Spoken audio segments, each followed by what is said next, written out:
just try and iron out the, I would say technical difficulties, but more like pilot error, to be honest, especially at my age. Can't teach an old dog new tricks, apparently.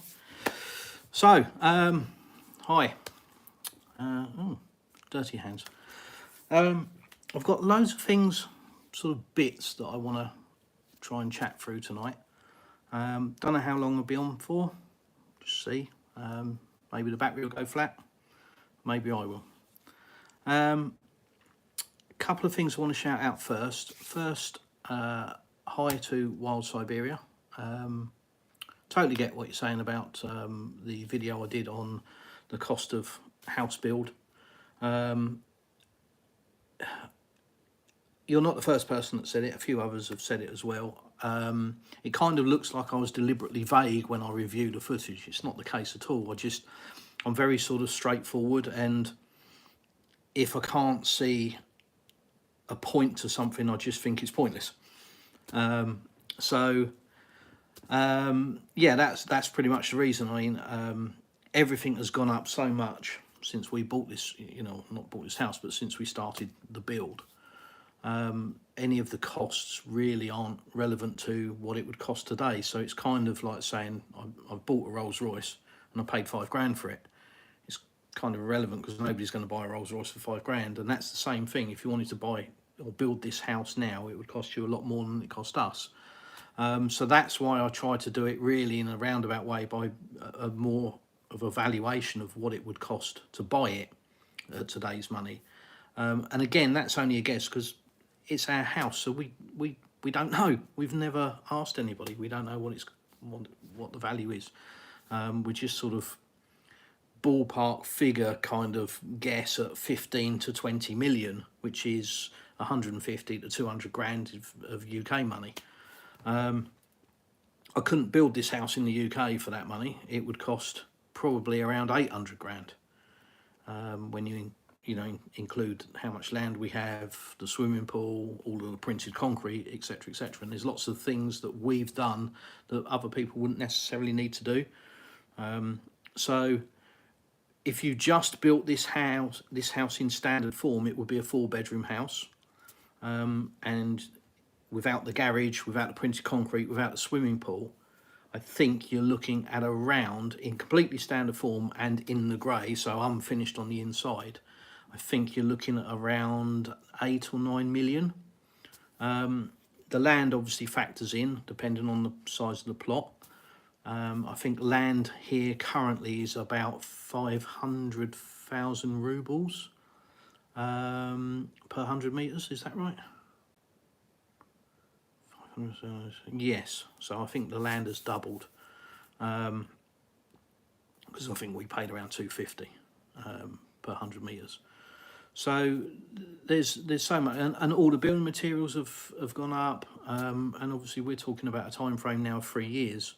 So it really is, for me to go back through our records and see what we paid for various stages, it wouldn't really have any relevance to anybody now. And if somebody's looking to build and they want to know prices, I think it would actually be, I'm trying to think of the word, non-useful. That's not the right word, but you understand what I'm saying. I'd be giving them prices. Oh, this is what it costs to build, and they go, oh, great, yeah, we can build for that price, and then they go to actually build and find that it's a lot more. So, as always, you've got to do your own research and your homework, But we also had a lot of things in our favour as well, and the time frame was good. The interest rate was, the exchange rate was really good, really good. And that made a big difference. So there's lots of factors.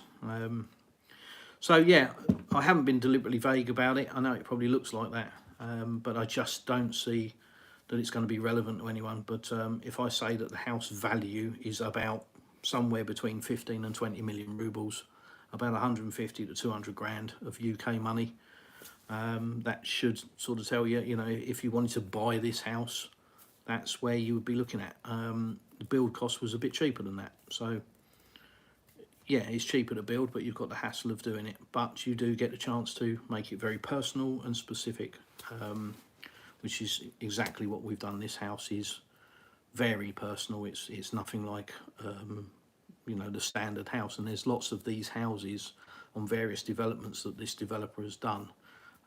It's a popular house, so you know, we can drive around our village area and there's quite a few developments, and we can see this house in white, for example, with a grey roof. We can see it with yellow with a grey roof, yellow brick with grey roof, and the opposite way round as well. So the front door, instead of being on the right as it is in our house, can be on the left. So there's some variations to this actual house, but you know, it starts off as a 4-bedroom house. So although there's lots of variations on that, that's just the standard house, and our house really has no bearing to that because everything's different. You know, we've moved walls inside, we've done away with bedrooms, you know, literally everything has changed internally. You wouldn't recognise it from the standard plans. So yeah, so it is very personal, so it's very difficult to sort of advise people on build cost, and as it's our only house that we've built, I'm definitely not the person to advise on build cost. So hope that kind of clears things up.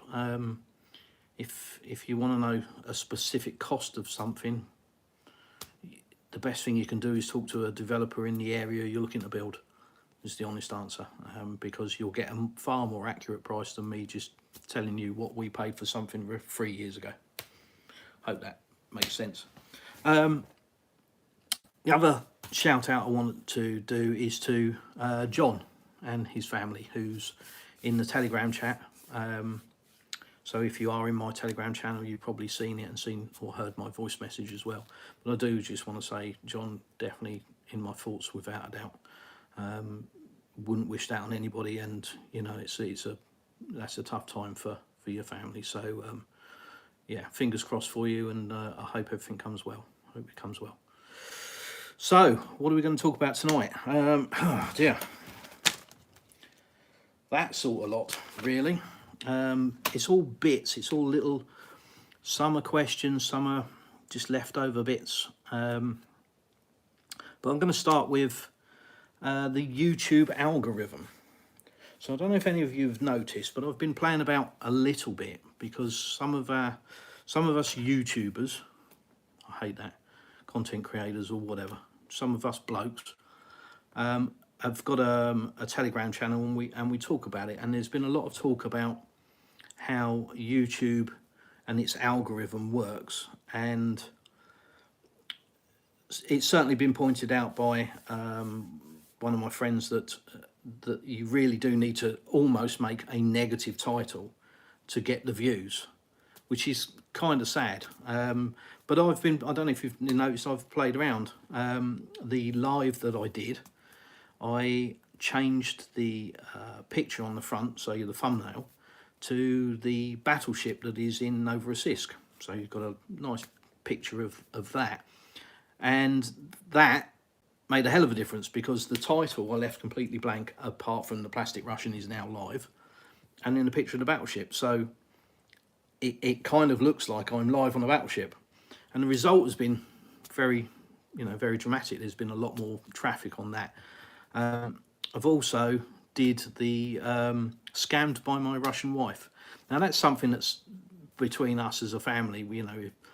Our stepdaughter, my stepdaughter is always saying, "Oh, you've scammed me," when we're trying something on with her. "Oh, you're scamming me." So it's a bit of a in family kind of thing.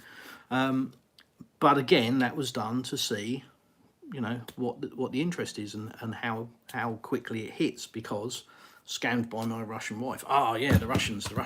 Let's have a look. So there's been some things we've been playing with just to sort of see.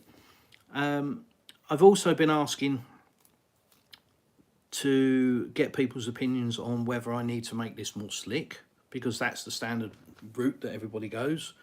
They start with editing the video and making it nice, and intros, and nice thumbnails, AI generated titles, all of this stuff, which is all not natural to me, I'll tell you that now.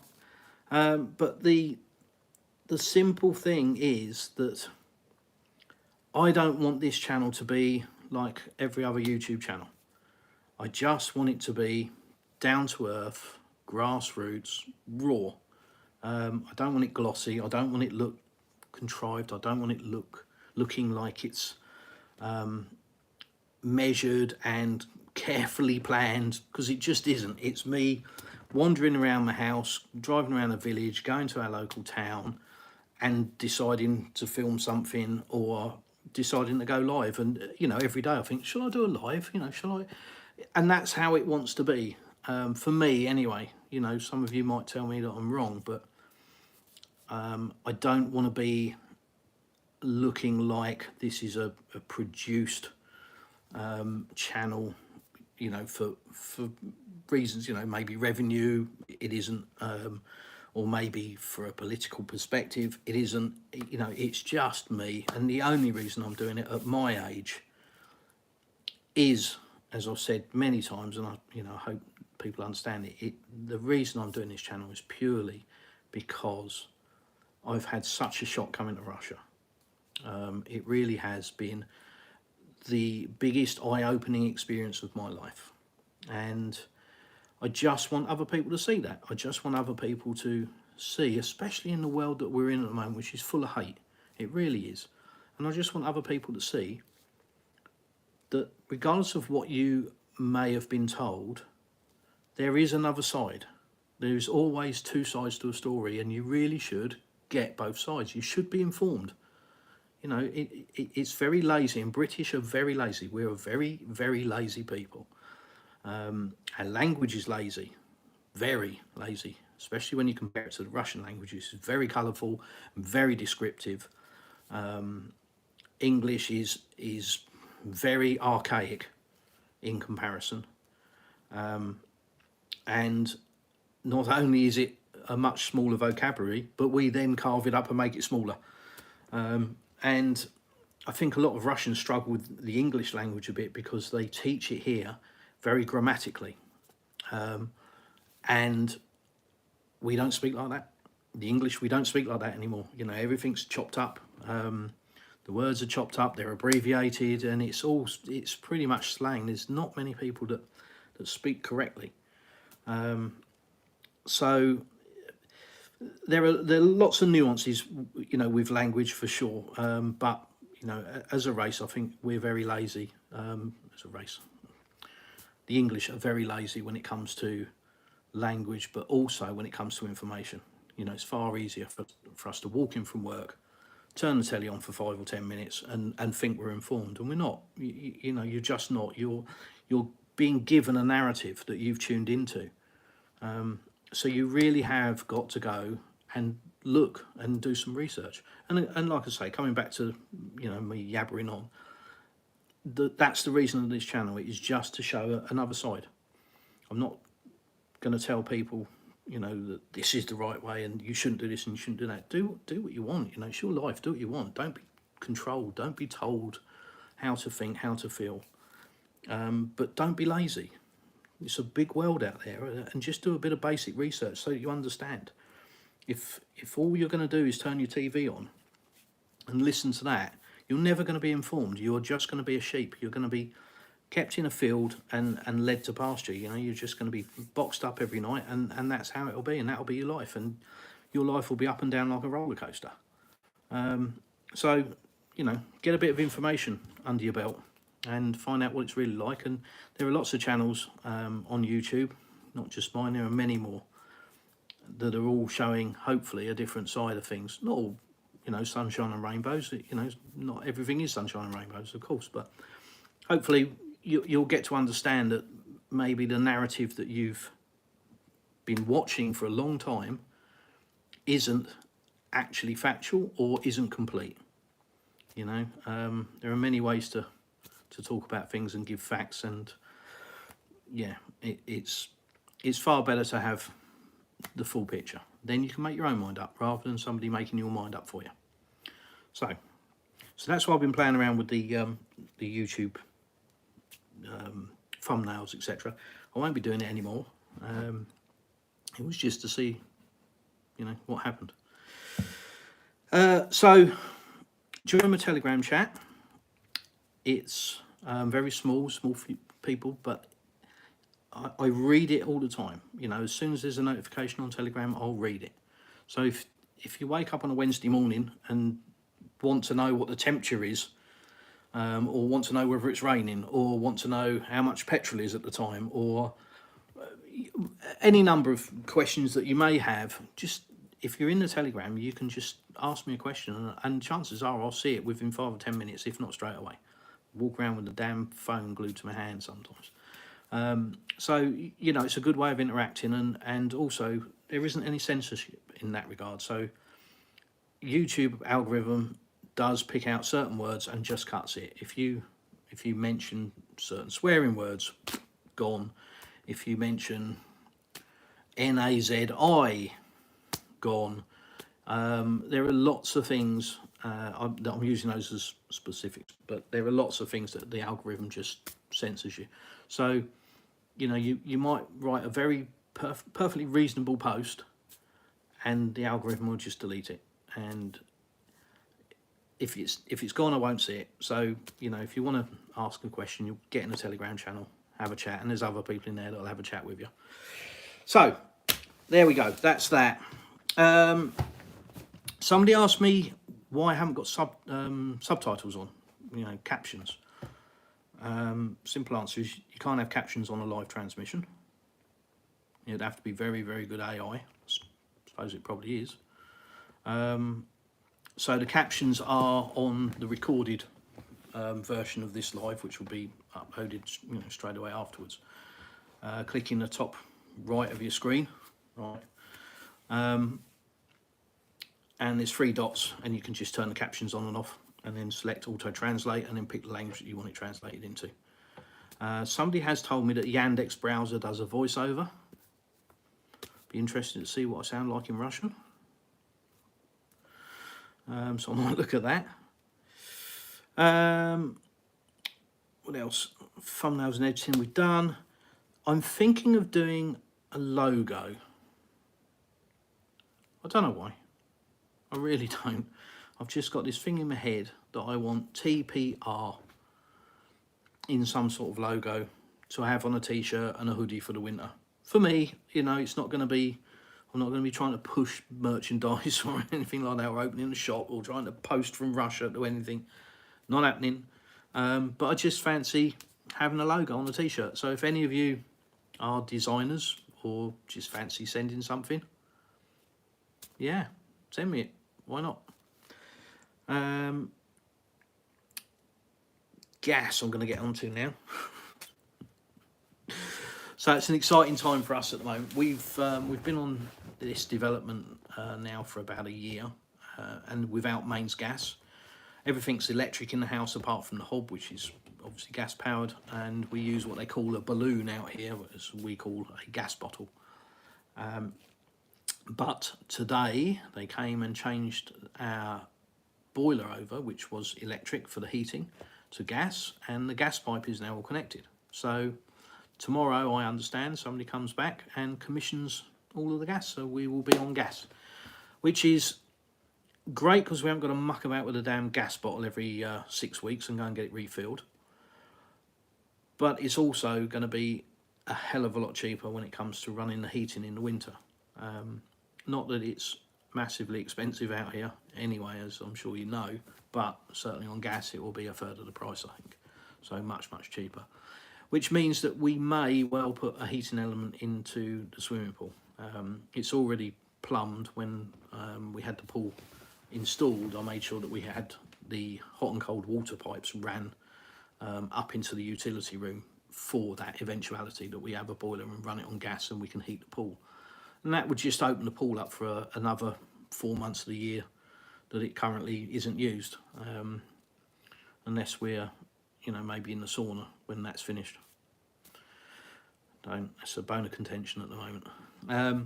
But yes, another thing somebody asked was where our washing machine and things like that are, and they're out in the utility room, which when I did the inside house video, I didn't show the utility room. So literally where the video starts, it's to my left, and it's a room there where we've got the washing machine, where we've got all the underfloor heating controls, and where we've got the electric water boiler and the gas boiler that we now have as well. So that's where all of that stuff is. So if you wondered, you know, where is it in the kitchen, the simple answer is it's not. It's in the utility room. Right, let me have a little look. Got a few people to say hello to. Hi, Sailor. Hi, Rain. That's a cool name. But my butt. Hi. You made it your house quite beautiful, and I like the changes you made. Thank you. Yeah, you know, people bolt wheels on a car because they want to change the wheels and it's to their taste. It's not everybody's, you know, other people hate them.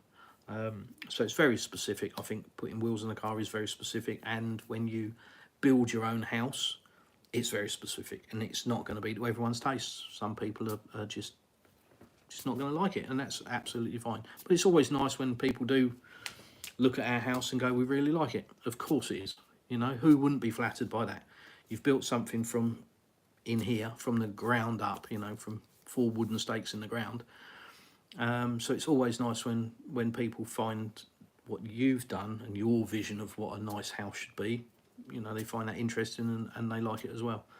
Is it a mansion? Of course it's not, but you know, you have to clean mansions, and we can't afford cleaners. So we've built it to be comfortable. We haven't, you know, we could have built another house in the catalogue. We could have picked another one which was probably 30 square meters bigger. But as I said, you've got to clean it, and there's 3 of us in here. So what's the point? And there's more than enough room for us. We're happy with everything we've built. So yeah, it's nice when other people appreciate it as well. So thank you. Really, really do appreciate that. Does the tap water contains chlorine? So we currently have all of our water from a well. We are not on mains water yet, but that is imminent. It's all been connected up. So we're just, again, I think that's a document issue. We're just waiting for the documents and paperwork to be completed, and then that will switch over to mains water supply. But it currently comes out of the ground. I can tell you that it's 15 meters down into the water table, and you can drink it straight out of the ground, and I have done. We had it tested, and all the levels are, you know, spot on, really good, apart from calcium, which is high for the area. I think it's quite normal, but it's high. It's above where it should be. So we have actually got a water filtration system in the utility room, which I will do a video on at some point, just to show people the utility room and the various bits of equipment that are in there. But effectively, we've got a full water filtration system in there. That then comes into the house as really good quality water. Then under the sink in the kitchen, there is a 5-pack water filtration. Again, we've gone overboard on that. Most houses just have a free canister system. We've got a 5 canister system because I wanted the best water for drinking. That comes out of a drinking water tap in the kitchen, and from that it then pipes into the fridge, because we've got an ice and water dispenser in the fridge. Again, something that I just absolutely wanted coming from the UK. I like cold drinks, so that was a thing, and that's got another filter. So the water that comes out of the fridge it's definitely better than you can buy out of a bottle, that's for sure. As to whether it's got any chlorine in it, it doesn't at the moment because it comes out of the ground. But when it goes on to mains, it's mains water at that point. So I don't know. I don't know what will be in it. You know, it may well have. I just don't know. But the water that we get out of the well obviously just comes from 15 meters underground. So there's no chemicals involved. It just goes through filtration, and hasn't killed me yet.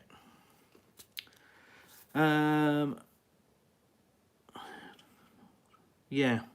See, in Britain, it's funny because in Britain we're used to drinking out of tap, never ever gave it any thought. You know, bottled water wasn't a thing when I was growing up, certainly wasn't. You know, and then it started to creep in. I think Perrier water was the first thing, and it's, oh, Perrier water, it's super you know, super nice. And then the whole spring water thing just exploded in the UK, and it's drinking water. And I mean, maybe I'm wrong, but I think the water quality in the UK that comes out of the tap has definitely decreased. It's definitely gone down over, you know, last 10, 15, 20 years. And that's probably with the advent of bottled water. I don't know. So water filtration isn't really a thing in the UK. You know, we just have it straight out of the tap. Most people drink it straight out of the tap, but people are buying bottled water more now. So there's a lot more varieties of bottled water in the supermarkets, and that's, you know, obviously a big industry. But water filtration systems haven't been, and I think that might be due to cost. Our system was about £600, I think, and I'm fairly confident it would be a lot more than that in the UK. So it might be that people just look at it. It's also quite, you've got a large bottle, you've got a large 75 litre bucket kind of thing that has salt in it. There's you know, there's quite a lot of equipment. It's got a little computer on it. You'll see when I do the video. And I think probably people in the UK just think, what's the point? The water out of the tap's perfectly good. Yeah, it'll be interesting to have the tap water tested in the UK, just to see what's in it. But yeah, it's not really a thing in the UK. It may become, might be an industry somebody can get into. Love the catchy titles, but I stayed and continue because you seem reasonable and just yourself. Reasonable and stupid, yeah, definitely that. And yeah, I am me, myself, and I. Warts and all. I have a very simple mantra in life: be nice to me, and I'm nice to you, and that's it. I try to avoid political conversations. I've got my opinions, as I've said many times, but I certainly don't think that this channel is the place to discuss them. So, you know, if anybody ever wants to have a face-to-face conversation with me about something in particular, I'm more than happy to do that. Join the Telegram, and you know, we can have a video call if you want. If you want to discuss world politics or financial implications of what's going on at the moment, hey, feel free. Have I got all the answers? Definitely not. I'm just a normal guy sitting in front of a camera talking to whoever happens to be watching at the moment. So yeah, thank you. Appreciate the comments.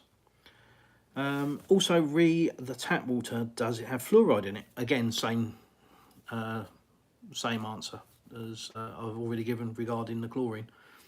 It's going to be the same answer. Just trying to attract more traffic. Yeah, of course. Yeah, I mean, honestly, if no more subscribers come to this channel, and it sits at, I think it's currently 960, which, you know, blows my mind. I think 960 people have subscribed to some idiot from England who's currently living in Russia. Yeah, I get the glossy ones, you know, the how-to videos and all the rest of it, and people subscribing to that, but subscribing to me, hey, you must get something from it, I guess, or I hope you do. You know, I hope you do. But if nobody else subscribes, I'm not after numbers. You know, it's nice that people do. It's nice that people will tune in and ask questions and interact with me. And you know, you can probably tell I like to talk. So, you know, I'm more than happy to chat about anything. And if people find it useful, you know, it's an Englishman's perspective in Russia. I suppose it probably is useful at the moment, especially like the way the world is. So, yeah. Sorry for missing the beginning of your cast.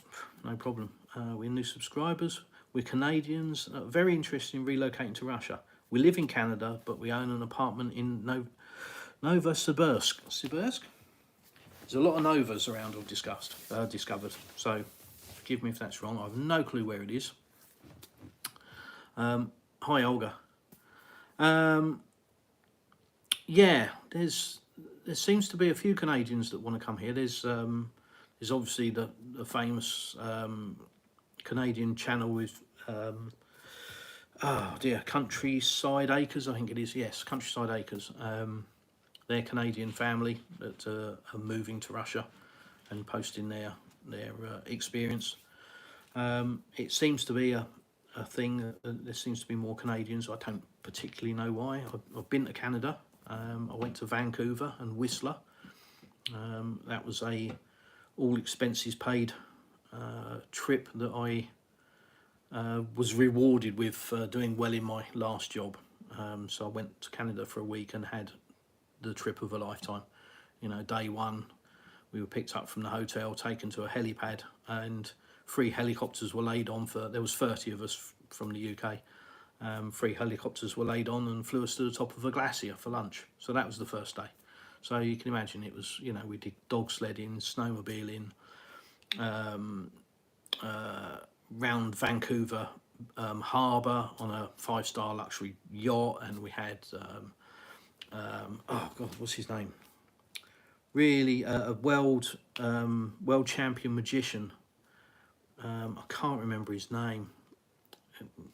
Old age, you see, senile. Really lovely guy. I got on really well with him. But he was doing close hand magic, so we had, you know, that week was amazing, and Canada was lovely. You know, Vancouver Bay was amazing. The water taxis, you know, airplanes for taxis, blew my mind. And we had a good look round, and yeah, lovely city. Whistler was incredible. The dog sledding was amazing, and just had an amazing time there for a week. So I really enjoyed it, and I think if you go somewhere, it's very easy to see the lovely side of something and not understand why people would want to leave. But when you live somewhere, it might be different. And certainly that's true of my hometown in the UK. It is a holiday destination, it's a tourist destination, and a lot of people, you know, I call it God's waiting room, because it seems like a lot of people go there to die. But it is a very popular town. But for the people that live in it, you lose that, you know. You just see the bad. You end up seeing the bad, and unfortunately, you know, in my opinion, there was quite a lot of bad, and it was just deteriorating like a lot of English towns, unfortunately. I haven't felt that here. You know, I was actually speaking to a friend of mine before I came on the stream, and he said, you know, how are you getting on? How do you like it? You know, what don't you like? And I just sat there and thought, what don't I like? You know, it's just trivial stuff, you know. And it's not even that I don't like, you know. I could say that the unmade roads on the side streets I don't like, but it's not that I don't like them. It's just, you know, it's not as nice as driving on tarmac.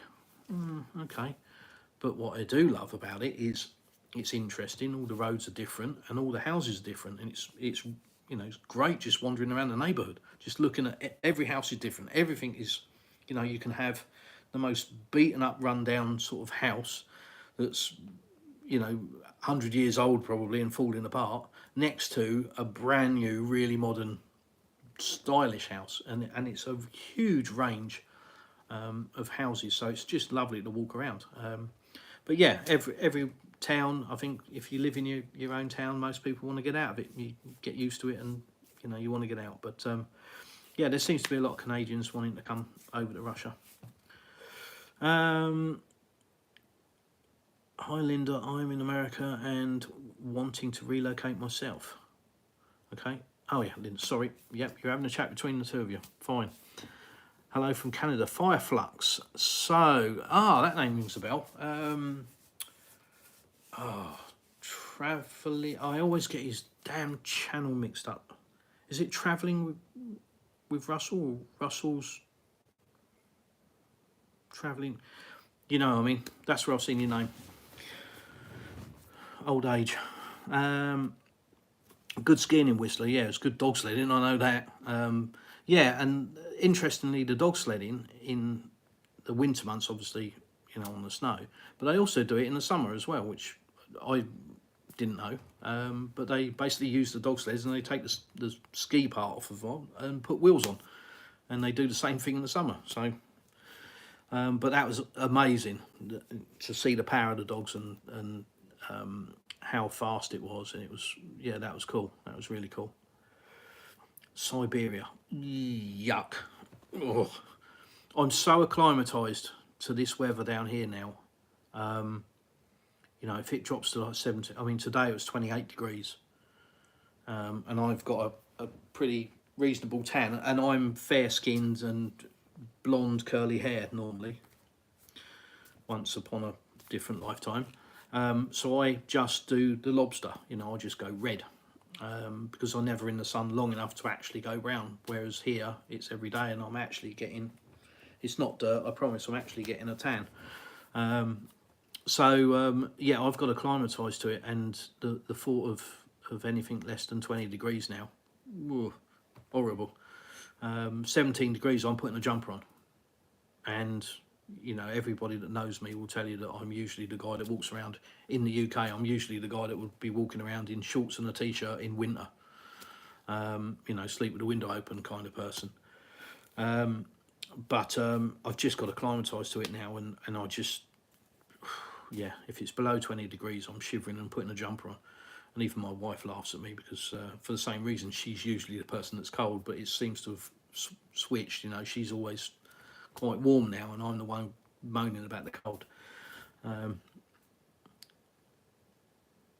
Russian travels, could be, it's nearly it. It's Russell's something. Russell, I'm so sorry. Absolutely useless, you know I am. He's a good friend and he's been very helpful to me, and it's terrible that I forgot his channel name. Travels with Russell. Russell's Adventures? Russell's Russian Adventures? I don't know. I'm sorry. Please add subscribe abilities Russian. Add subscribe abilities in Russian. Okay, that might be caption related. In which case you'll need to watch the recording, click on the captions option and have it translated into Russian, what I'm saying. Or apparently Yandex browser does a voiceover. Whether that's live or not, I don't know. But again, that's just what I've been told. Similar weather to Canada's territories. Yeah, it's just white all the time. Canada was lovely. Really enjoyed it, but it's cold. And could I enjoy it now? I don't know. I don't know. I'm not a snow person anymore. I'm a swimming pool person. So, really like the western part of Russia, Moscow area, trying to find a lot that is a couple of hectares. Yeah, I mean, you're probably going to pay a premium in Moscow area, I guess, but that's 2,000 kilometres away from us. But I understand that Russia is definitely a good destination for people that want to buy land and have animals, etc., etc. I think they're very welcoming of that kind of thing.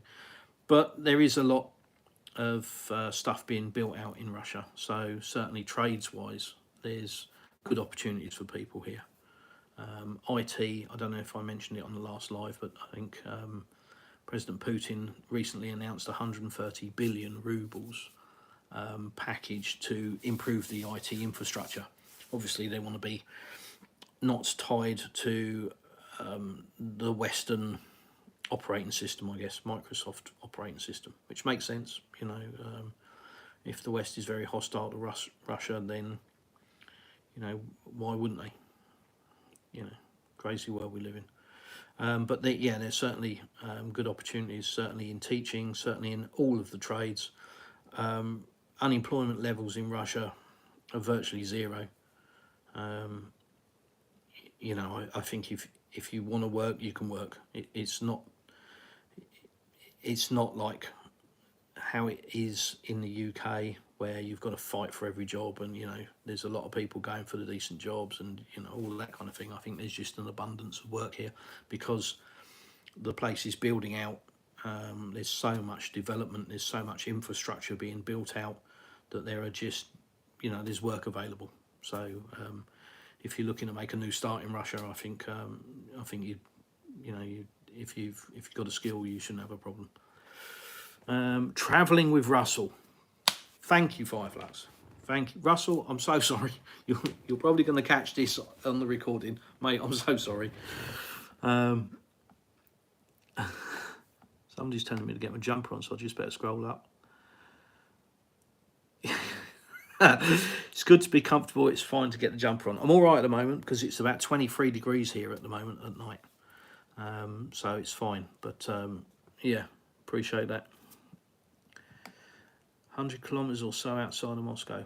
Yeah, probably a good distance where you're not going to be paying the Moscow premium of price on the land. But there's quite a few English-speaking YouTubers in Moscow, in the area.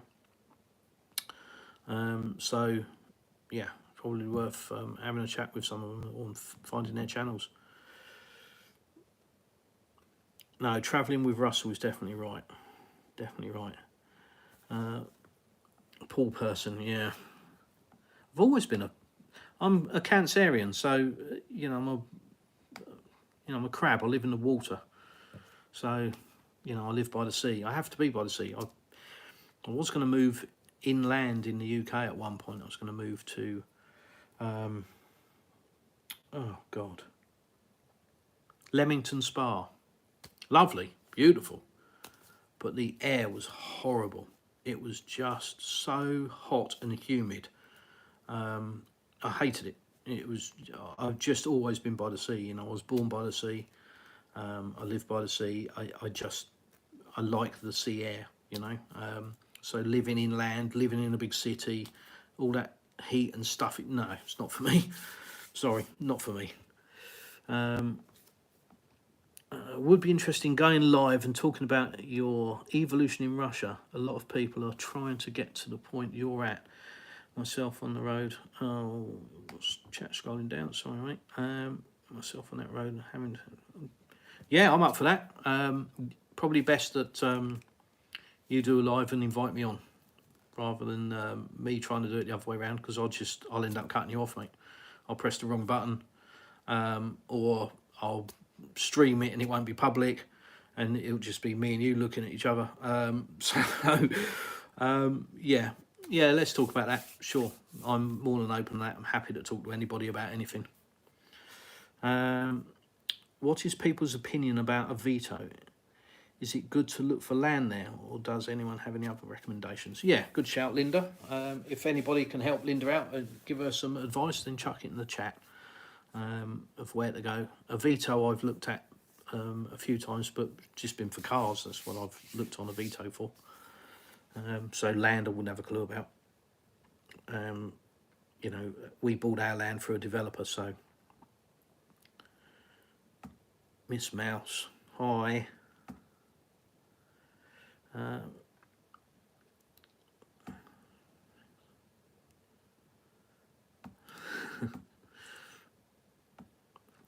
How does one purchase quality hand tools and power tools, industrial equipment in Russia? Is this equipment Russian manufactured or only imported from China and India? All of that. So, a couple of things. If you go to a big superstore, and they are big here, like huge, you can buy electrical equipment there, and they have testing benches, which I've never come across. So you purchase your drill, but before you purchase it, there are benches all laid out with power sockets, and you just unpack your drill and you plug it in and you make sure it works. Never had that. And it's the same in local hardware stores. So back in the UK, we used to have hardware stores in every little village. You know, there was a little hardware store that sold fork handles, you know the joke, to dustbins, to brooms, to seeds for tomatoes, you name it. But they gradually got killed off by the superstores moving into the area, and they pretty much non-existent. Here, they're side by side. They still exist side by side. You've still got lots of little hardware shops. And if you buy anything electrical, and we've got there's 4 or 5 little hardware shops in our village. But there's one that we go to every time just because they've got a good selection, and they're so friendly. The people in there, they're lovely. They really are so nice to me. God knows why, no idea, but they are lovely. Can't do enough, you know, to help. But they'll get the power tool out that you want to look at. They'll go through the instructions. They'll answer any questions about it, and they'll plug it in and they'll test it before you take it away. So everything is tested before before you part with your money, which is a novelty to me. You know, UK, you just buy it and you go home with it and hope that it works, and you know it generally does. But here they test it all to make sure. So yeah, you can get. I've bought loads of bits and pieces, saws and everything. There's a lot of Russian-made stuff. I think the Russians, I won't generalise, but certainly some Russians probably look at it and think, well, it's Russian-made, it's going to be rubbish, because they're used to the fact of, you know, the Western brands, and probably the attitude around the Western brands that they must be better. But I've got a Russian-made jet wash, and it's brilliant. It's so good. It's, you know, it's got all the attachments on it that I want. The snow foam lance on it is brilliant. The snow foam out here is amazing. If you wash cars, you probably know what that is, but I might get to that a bit later. But yeah, I find all the tools readily available. And yeah, I think really you have to ask yourself, regardless of what brand is written on it, most stuff's made in China now. Even the stuff that says made in Germany, probably if you peel it back, you'll find it might be assembled in Germany, but all the components are made in China. So I think pretty much everything's made in China nowadays. So, but yeah, it's no different to the UK. There are plenty of shops around, and you can buy anything you want. So,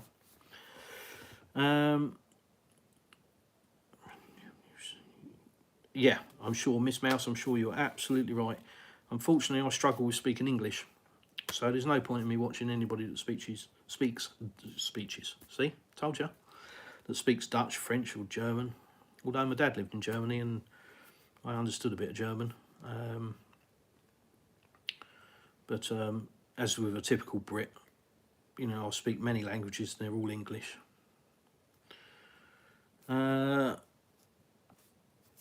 Sailor, I have to be by the sea too. I should think so with your name.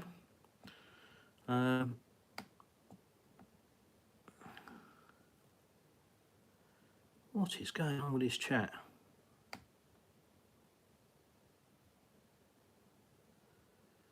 Doesn't seem to be scrolling down. Even a Scottish guy, a ton of people who are coming or starting. Yeah, there's a guy in Moscow, isn't there? From Scotland who lives in Moscow, and he's always, I've seen, I think he's, well, it looks like he's always walking around Red Square. He's clearly not, but from what I've seen.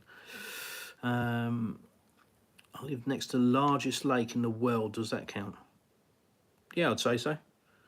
Yeah, as long as it's water. But I'm guessing it's probably frozen most of the time. So no, it don't. I heard getting a big builder in a gated community is the way to go. My friends are scattered about Russia, some in Moscow, some in St. Petersburg, if you're off grid. Not me. Blimey. Horses for courses, depends on your view. Russians take their privacy and their security very seriously. Not because it's a bad place. It is just, I think somebody told me that it stems from, you know, 30 years ago when Russia was a very dangerous place, you know, with the collapse of the Soviet Union, and it became virtually a lawless society, and, you know, it was a lot of trouble. But that was then. That's not a representation of Russia, not now, not even remotely similar. It's so far away from that, it's not true. But obviously the people that went through that era still probably have that mentality, and certainly in the rural areas where you walk around, you can find houses that are very, very sort of imposing, and literally are saying don't come in, and they'll have dogs on chains at the gate, you know, and you know, like Fort Knox. And the funny thing is, it just doesn't need to be, because it's just not like that. You know, if we drive into town or I drive in a village, I park my car and never lock it. I drive my car into a Napa and I park it, I never lock it. It's just completely different. You know, as I've said many times, I've never seen any violence here at all, ever. Nothing, not even a shouting match. So it's just, yeah, it's just not like that anymore. So the gated community thing, there may be a reason for it that I'm unaware of, but our development, I think, is 39 houses, and there's one road in, and it's not gated. There are developments that actually club together and they, you know, they operate a gate. But to me, putting a gate in, it just seems like a load of hassle for no need. So yeah, but certainly for us, you know, going with a developer was the way we went. You can buy the land yourself and go through the process yourself, but for us, going with a developer, everything done for you. That side of things was, you know, an easy choice really. The land was where we wanted it to be. The utilities, albeit not totally connected yet, but nearly, was the other reason that we went with a developer. So yeah, you've got a lot more options in Russia, so you just need to do your homework really. That's the plan. I'll have a live and invite you on. I'll contact you off this chat. Yeah, of course, mate. Yeah, no problem at all. Come into my Telegram channel and send me a message there if you want. Yeah, we'll get it done. French YouTuber Charles. Yes, I've seen that guy. That's the guy with the beard, isn't it? I assume it is. Isn't he a chef? Not sure. Probably completely wrong. Linda, one of the issues I have is property classification. Example, LPH seems to be a farm rating. Can one build a house on that classification? Okay. That's how fast that went over my head. No clue. Not a Scooby. Hopefully somebody can answer Linda's question. If not, you're just going to have to do some research, because I'm not the sharpest knife in the drawer, so I'm not going to be able to answer that. Countryside Acres has covered the tools topic recently. Okay. Probably from a farm perspective, I guess. I'm not sure. I'm going to do a video from my local hardware store at some point. I just need to have a chat with them and just make sure they're happy with it. And everybody is. I never have a problem wandering around with a camera or anything. But it's courtesy, I think, just to pop in there first and say, do you mind if I come in with my camera and have a, you know, poke around? So I'll do that at some point. Time this Saturday. Great topics to cover about actually being a homeowner. Yeah, Saturday. What day is it today?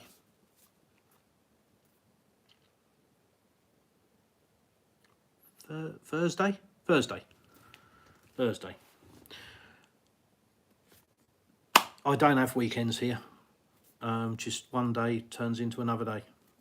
I've lost track of space and time. I really have since I've been here. Being retired, and no, I know I'm not old enough and I don't look old enough, but I actually am. So being retired, yeah, I lose track of time altogether. So yeah, Saturday won't be any different to me than any other day, mate. So yeah, feel free. Pilot Play. Few people use Yandex in Russia because of a lot of advertising. Of all the English, only you and Joe believe Yandex. Russell has subtitles for every language in the world, so he has a large following. Okay. I don't believe Yandex because I don't know anything about Yandex. I was using Yandex for SatNav, but for some reason it decided to chuck a wobbly and stop working, so now I'm using Google again. But as for using Yandex, I don't use it for anything, so I've no clue about it. I'm only just reporting what somebody else has said to me, that it does a voiceover if you're using it for a Yandex browser. I don't actually use it myself. As for the subtitles for every language, I think that's a YouTube thing. I don't think it's specific to me. I think you just click on captions, turn on auto translate, and pick the language you want. So from what I understand, you can translate this into any language as well. YouTube makes its own subtitles in English, which can be translated to Russian after they're generating English first. Okay. Is there any local manufacturing of Russian vehicles still? Is local car component manufacturing strong in Russia, or has the Chinese imports killed the industry? I can tell you, no, they haven't killed the industry. There are definitely larders, lots of larders. In fact, a larder out here is like an old Ford Transit in the UK. All the workmen use larders. People don't have vans. Workmen don't seem to have vans out here. You know, in the UK, everybody's trying to buy the latest Transporter T6.275 with a funny shaped headlight because it's the latest one and it costs them £75,000 and it looks wonderful and they polish it every Sunday. Not really a van. And then you get the other guys that have got a beaten up old Transit. Out here, nobody uses a van, they use larders. So it is a bit stereotypical. And some of the sites are hilarious. You see what they get on them and in them. Some of them I have seen cleaner skips. And some of them I've scrapped worse. Or scrapped better, sorry. I've scrapped better. So some of them literally are unbelievable. Different size wheels and lights hanging out of them, doors. Oh, it's it's hilarious, some of it. It really is. And then you go from that to the latest larders. What's the other manufacturer? Oh, God. Moscovich, I think, is another manufacturer that's operating. Yes, Patriot. That's they're quite popular. The police use them certainly down our way. Four-wheel drive vehicle. Look pretty cool. I like them. I think there's a few others as well. Definitely a lot of Chinese cars. Lots of different brands of Chinese cars. Drive a Chinese car myself. It has absolutely shocked me, as I've covered off in a video before. So yeah, lots of choice with cars.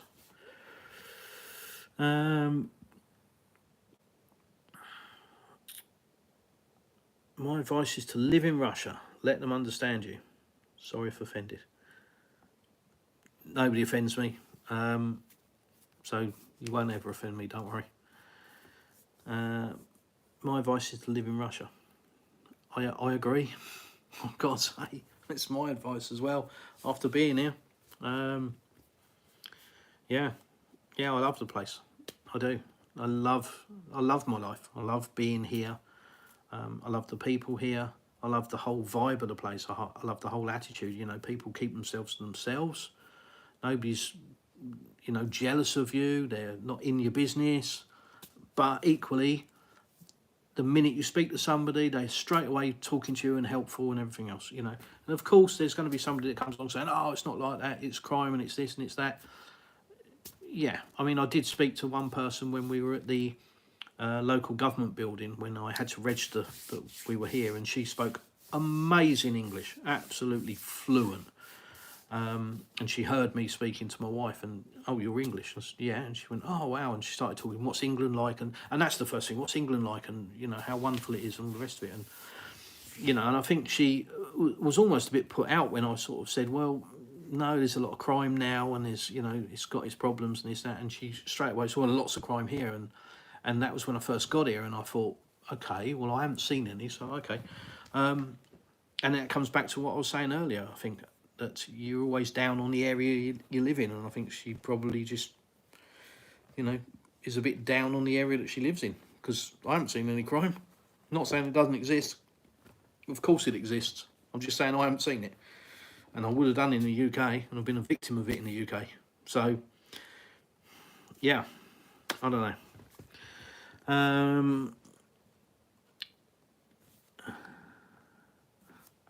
Let me just scroll up on the chat. You guys are rocking tonight. German guy who builds a German village, gated community near Nizhny Novgorod. Ivan on tour. Quite a strange name for a channel. Yeah, I guess. I was wearing a t-shirt the other day, and somebody asked me why I was wearing a t-shirt with a Nizhny Novgorod logo on it. I bought it in the UK. I don't know.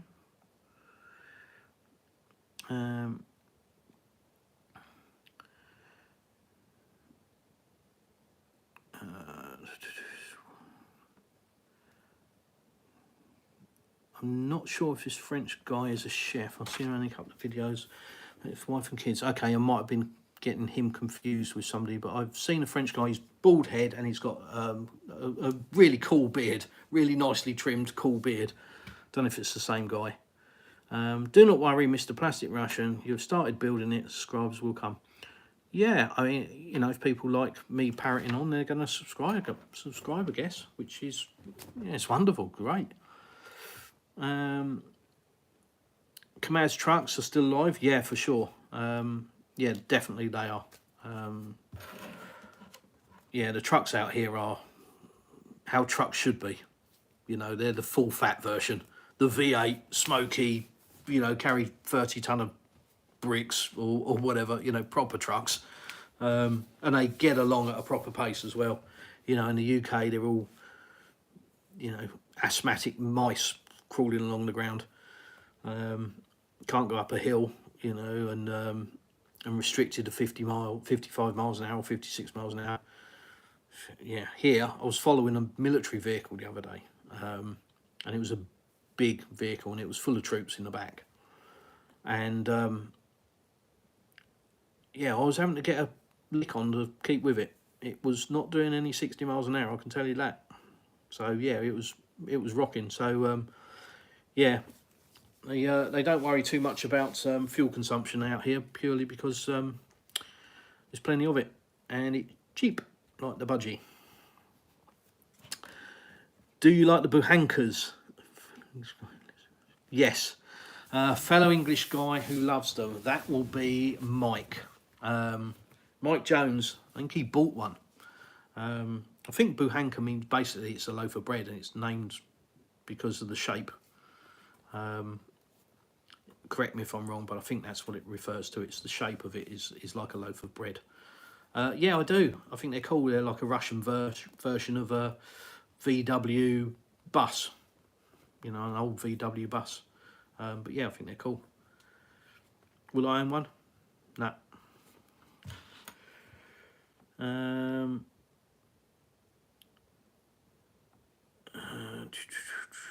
Yeah, NNOV. No, it wasn't any lettering. It was a symbol. I can't even remember what T-shirt it was that I was wearing, but it was a symbol on me, you know, on this area. And I've, you know, I'm a bloke. This is how we shop. We walk into a shop, we look around and we go, yeah, that'll fit. We don't go in the changing room. We don't try it on. We get it home, we hang up in a wardrobe with a tag on it, and then one day we cut the tag off and wear it and find it's too small or it's too big and whatever. I'm a bloke. That's how we shop. You know, did I study the logo? No. So I wouldn't have a clue what logo it was. I can't remember what T-shirt it was, but apparently I was wearing it, and somebody said I was wearing a Nizhny Novgorod region insignia on it. Oh dear.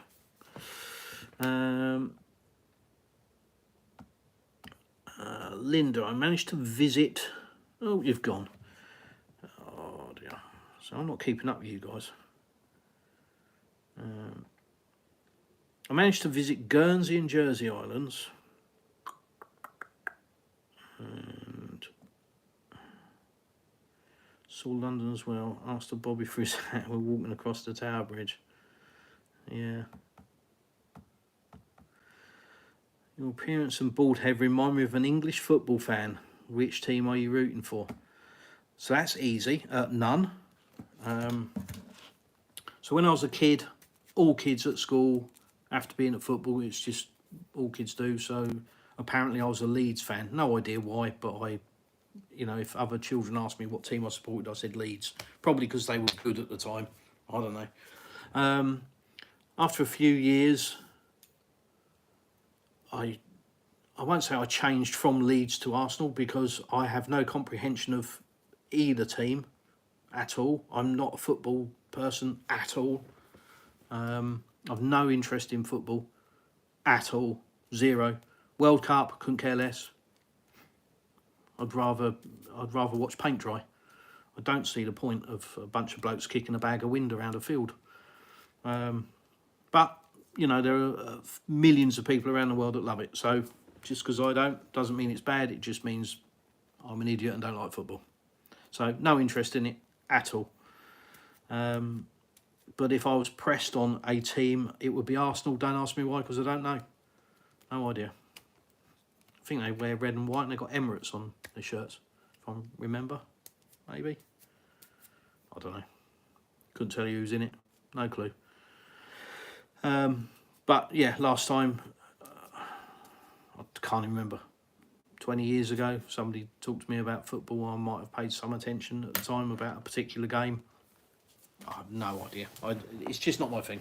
Balls or engines, and I'm engines, I'm afraid. So if it's motorsport, I'm interested.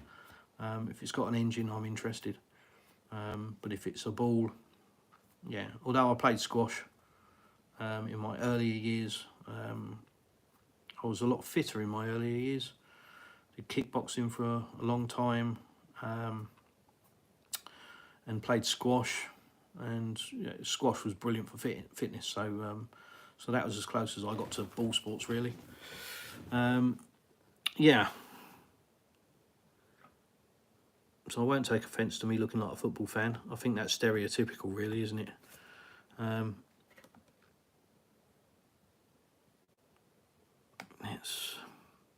Can't keep up with this chat tonight because I'm talking too much, I guess. I notice your lock screen has a Russian flag on it and the Z military sign in a Telegram video. Are you pro-Russian? How do you feel about this? Do you want to be Russian? Okay, so I'm not pro-Russian, I'm pro-truth. I have got no time for BS. So I'm pro-truth, I'm not pro-Russian. I just don't like being lied to. And the biggest eye-opener for me coming to Russia has been the lies that I was told about Russia, that I've been led to believe about Russia. So, yeah. How do you feel about this? Do you want to be Russian? I can't be Russian. I'm English. So, you know, I love this country, I love the people. If that makes me Russian, then I'll take it. You know, I absolutely would. But, you know, I will never be a true Russian. I will only be somebody that hopes to live here and integrate and just get on with my life and help people around me if they need some help, and, you know, try and enjoy my life. That's the plan. I've worked all my life, and I'm enjoying it now. You know, tomorrow is not given, is it? It's not a guarantee. So you're a long time dead. What part of the UK are you from? So I'm south of London, as far south as you can go without getting wet. So East Sussex on the coast. Other YouTubers said the most difficult part of it is to get the first 1,000 subscribers. So I guess this channel is only 39 subscribers away from the first champagne bottle being opened. I'd like to agree with you, Miss Mouse. Unfortunately, I live in the Champagne region. Won't be the first bottle. Won't be the 10th. We like the champagne here. It's really nice. Really, really nice. It's really cheap. It's really nice. Yeah. Buhanka is a loaf of bread. Okay, dark rye one. Yeah, the rye is a big thing here, isn't it? Obviously, you've got kvass, which is an acquired taste, I won't lie. But then so are olives. You know, first time you eat an olive, you probably go, yuck, I'm never putting that in my mouth again. But you persevere with them and you end up loving them. And kvasses, I think the same. First time I tried it, I was like, and to be honest, first time I tried it, I didn't know what it was. So my first comment was, it tastes like rye. Yes, Chris, because it's rye. You prat.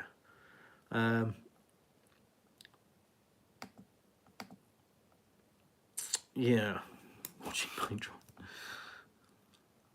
Yeah, I say funny things at times. Well, I think I'm funny. Funny peculiar, maybe not funny ha-ha.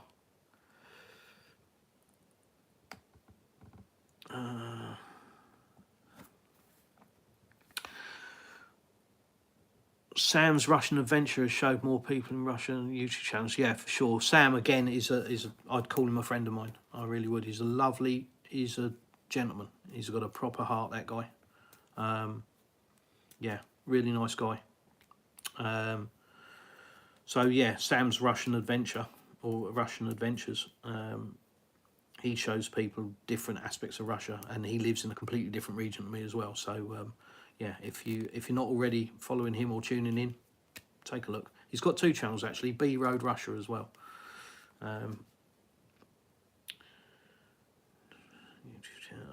If I remember, he showed your channel as well. Yes, he did. Fireflux, you're right, he did. He did a video of which YouTubers to watch, and he included me in that list, which, you know, I was in prestigious company. Wild Siberia, I think, Countryside Acres, Russell's channel. So yeah, and he picked me out as well, which was very nice of him. Very, very nice of him. Sam did not mention many truly interesting channels, unfortunately. Oh, hope you're not including me in that, Miss Mouse.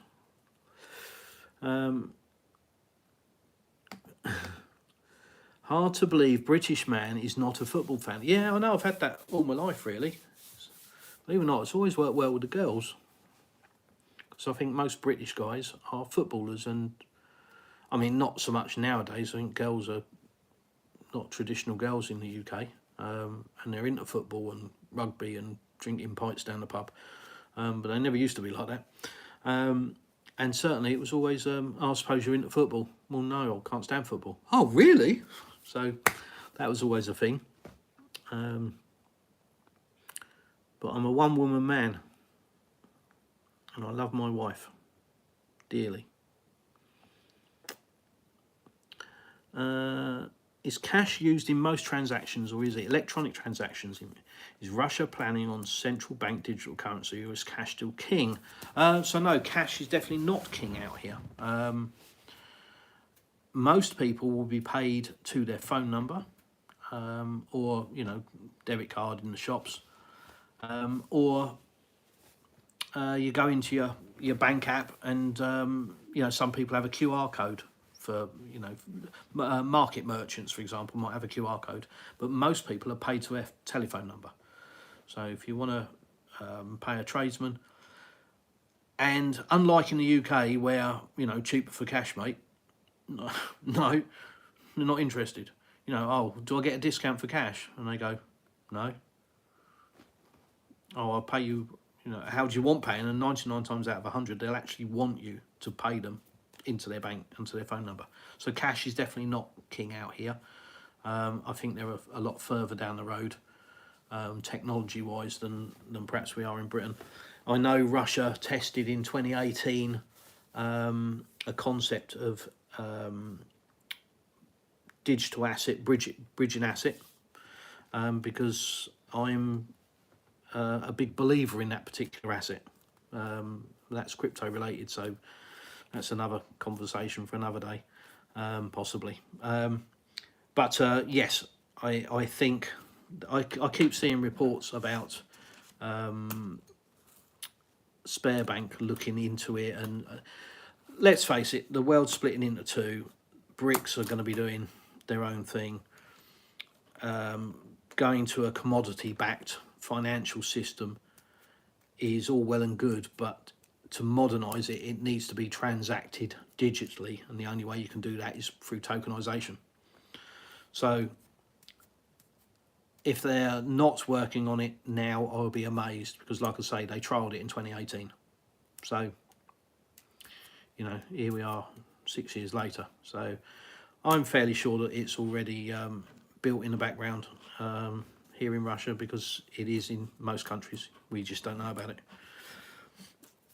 I'm a Canadian and not a hockey fan. What? You can't be a Canadian and not be a hockey fan, can you?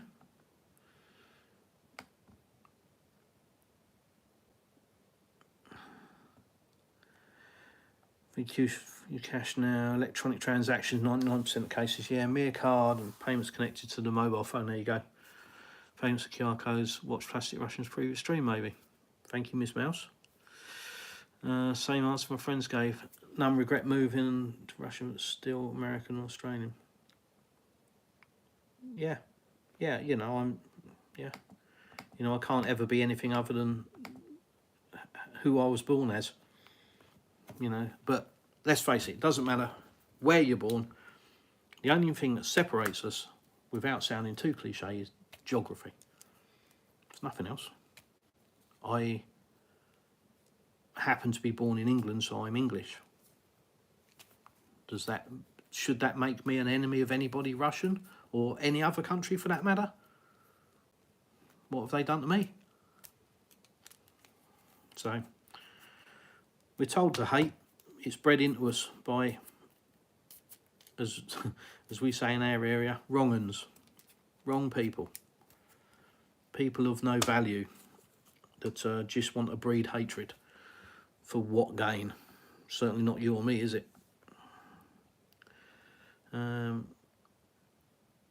Squash, I played as a younger man also. Do they have squash courts in Russia? Rare in Australia. I honestly don't know.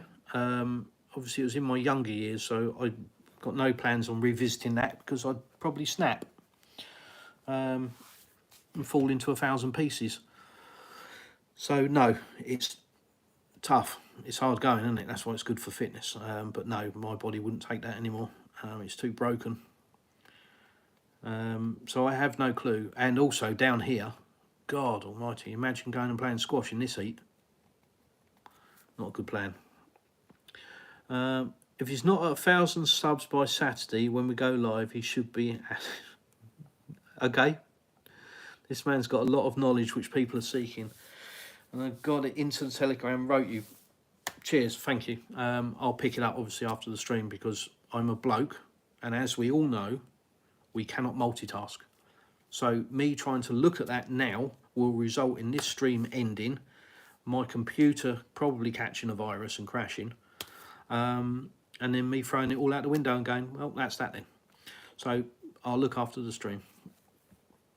Your tattoo on palm is a dancing man from Sherlock Holmes adventures. Is it? Is it now? Okay. I'll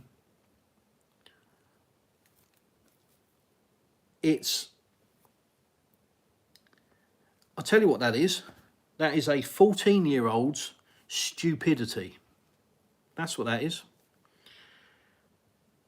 Because I was round a friend of mine's house when I was, I don't know, it wasn't even 14, I don't think, probably 13. And we got some Indian ink from somewhere, I've no idea, and a compass. Remember those, you know, sharp spike on one end and you put a pencil in the other for drawing circles. And I tattooed my hands and that with a compass and Indian ink and did it by myself. So yeah, that's what that is. That's a teenager's stupidity. It's not meant to be anything, purely because it didn't represent anything. It was more, what do you want? Well, let's do a little man. So I did a little man on my hand. That's why you should never have tattoos. And as my tattooist used to say, every time he tattooed me, I've got a few, and every time he tattooed me, he used to say, there you go, scarred for life. True story. Wild Siberia. If the next stream will be on Saturday, then champagne is definitely a must, at least before the long weekend starts. Can you imagine starting on the champagne before doing the stream? Not cool.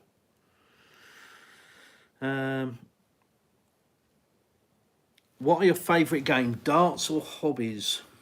Games, darts, hobbies. I've done a lot, I suppose, in my life. I've been a fairly busy bee. Qualified scuba diver, which I really enjoyed. Haven't done it for a long time. Like I say, I used to do kickboxing, did that for a long time, which I again enjoyed. But buying a house killed that, because where I was going 2 or 3 times a week, I bought a house that needed repair, and then you stop training for a while. And I think I stopped training and missed training for about 6 weeks, and I went back, and it was hard because you get to a level of fitness, and if you're going that regularly, you get to a very high level of fitness, but you lose that top 5%, you know, in a few weeks if you're not keeping it up. And so I really struggled, you know, because the guys that I was training with, there was only 4 of us, and 2 of those were instructors. So it was fairly hard going.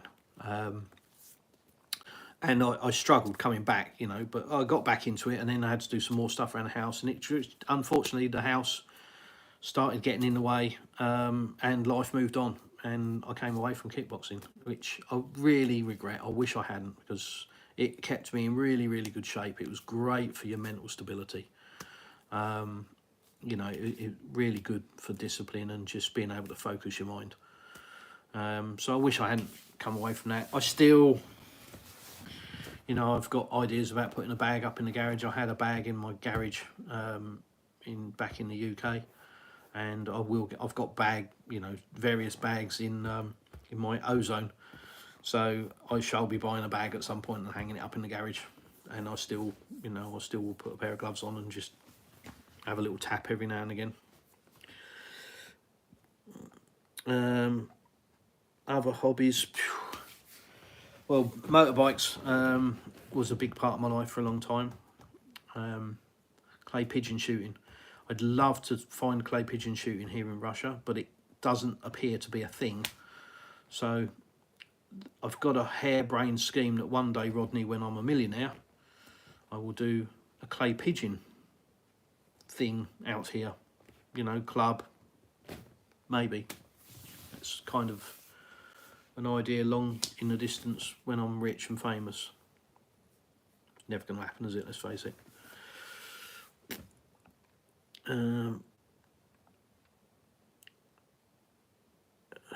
Dear oh dear, there's a lot of us oddballs in here, isn't there? There's a Canadian that's not a hockey fan. There's an Englishman that's not a football fan. And now I've got an American that's not a baseball fan. Sergey, what on earth?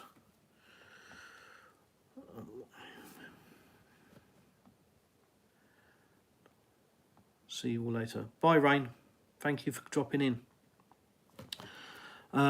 I guess your chat is way too speedy today because many people came here from Dan's Wild Siberia chat, and it's more like a forum. People have parallel conversations. Okay, that might explain it. Or it's just the fact that I'm old and slow and I can't read quick enough, or I talk too much. Who knows? Pilot Play, thank you for answering. Welcome. Absolutely welcome. Caught up with the chat. Wow, that took me a while to do that. How long have we been running for? What's the time? Good grief. What? Wow. Well, that's flown by, isn't it? Let me see if there's something specific. So, I can't remember who asked me this question, so forgive me, please. Driving in Russia. So, from the actual process of driving to the legality of it. In the UK, I was considered a fast driver. I drove everywhere fast. Always have done, all my life. Yeah. You know, my first date with my wife, when we were chatting, initially I said, you know, do you like cars? I'm a car guy, you know, I'm a petrol head. And she said, yeah, I like fast cars, and I had a fast car at the time. Had a 5-litre Mustang manual that I'd spent a lot of money on, too much money. But it was a quick car, it was good fun. And I took her out in that, and she said she liked fast cars and going fast, so drove fast. And sort of did about 25 miles, you know, a reasonable pace, but, you know, not full on, but a reasonable pace. And she asked me to pull over, and it was at that point that I thought, yeah, she's been a bit quiet. And so we stopped, and she was nearly sick. So that was the end of the first date, and I said, I'm so sorry. Would you like me to take you home? And she said, yes, please. And I thought, well, that was that. She's never going to want to speak to me again. But she did. So, yeah, here we are. So, yeah, sorry, I lost my train of thought there. Went from talking about driving licences. So, I was considered a fast driver in the UK. Out here, I am a Sunday afternoon old granny. Partially because I've slowed down a lot, because I have to concentrate, because it's not natural to me to drive on the right hand side of the road with the steering wheel on the left.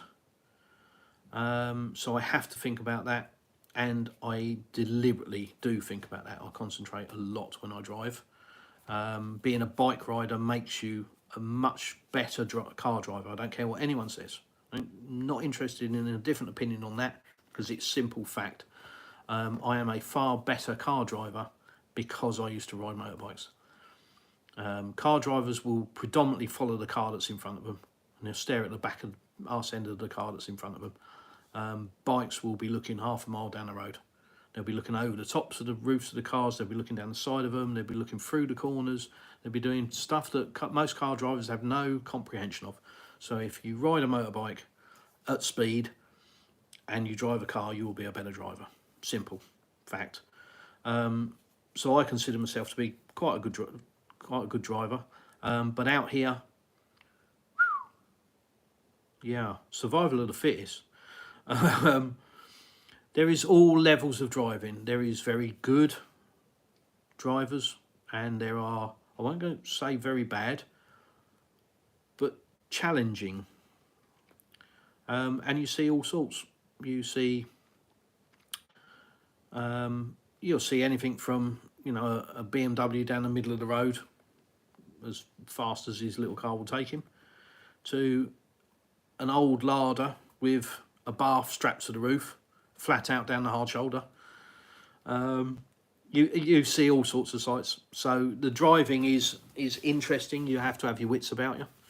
As for driving documentation wise, I drive here on a UK licence, and I'm insured on a UK licence. So I don't have a Russian driving licence. Yeah, I assume that you know, your country where your driving licence is good enough to drive in Russia. But as I always say, when I don't know something, do some homework, check it out. But that's me. You know, I drive on a UK licence.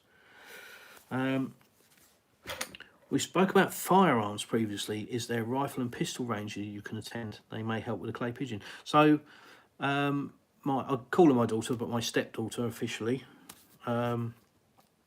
She actually attends a shooting club, and it's free for the kids. You know, like most things in Russia, it's done for children, and it's free. And I have asked there, and it's just not a thing, or it's not a thing in this region or this area. So I think it's more about target shooting, pistol and rifle, rather than clay pigeon shooting and shotgun. So that's why I thought it might be a thing to do, you know, as a business at some point in the future, maybe. Even if it's just for a hobby, just a bit of fun. Hope you never need your kickboxing ear. So do I. So I'm too old. I could probably still throw a punch, just not many of them.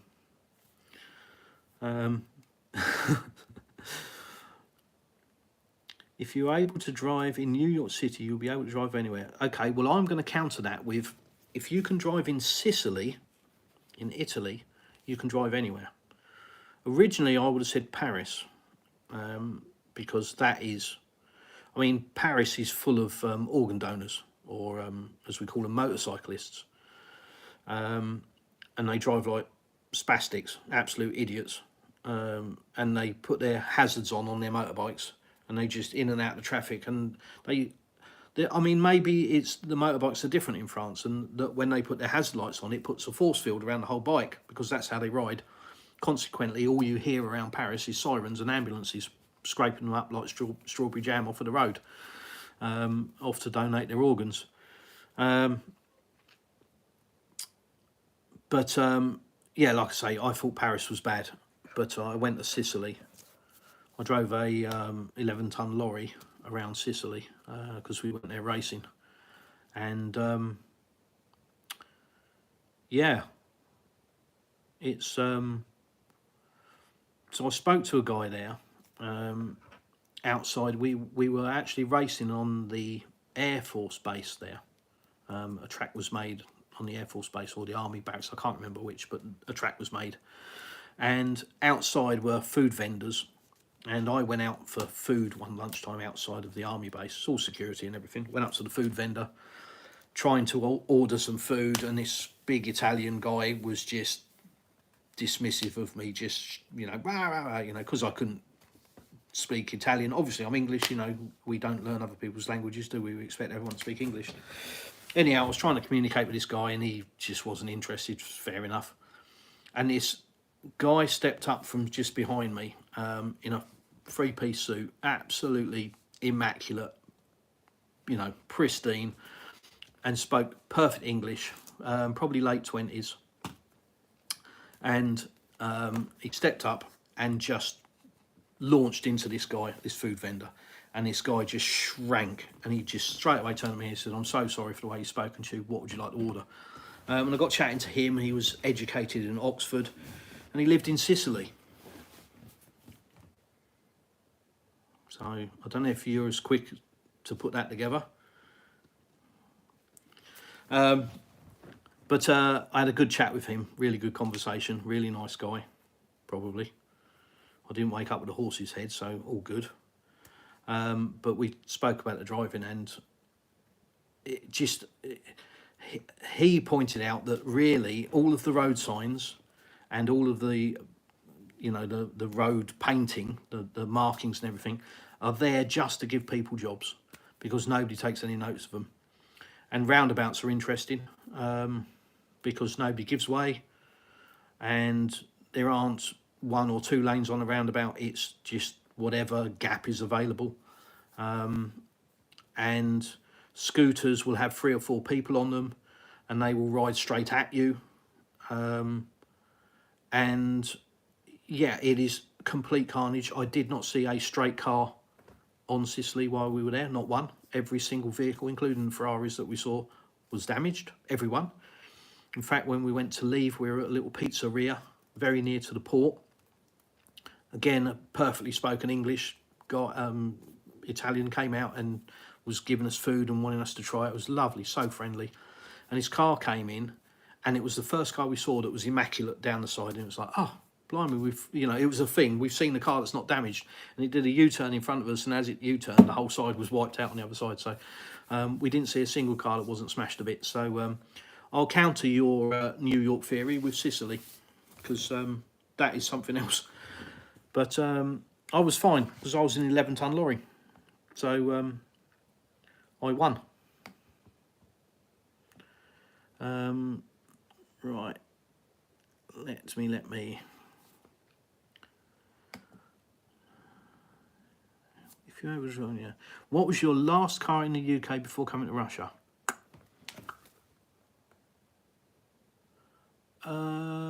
So last car. Trying to remember. I'm terrible with cars. I swap them around. So the last car was a Mercedes E350. Prior to that was an Audi A40 TDI. think. Audi Avant estate, nice car, you know, year or two old.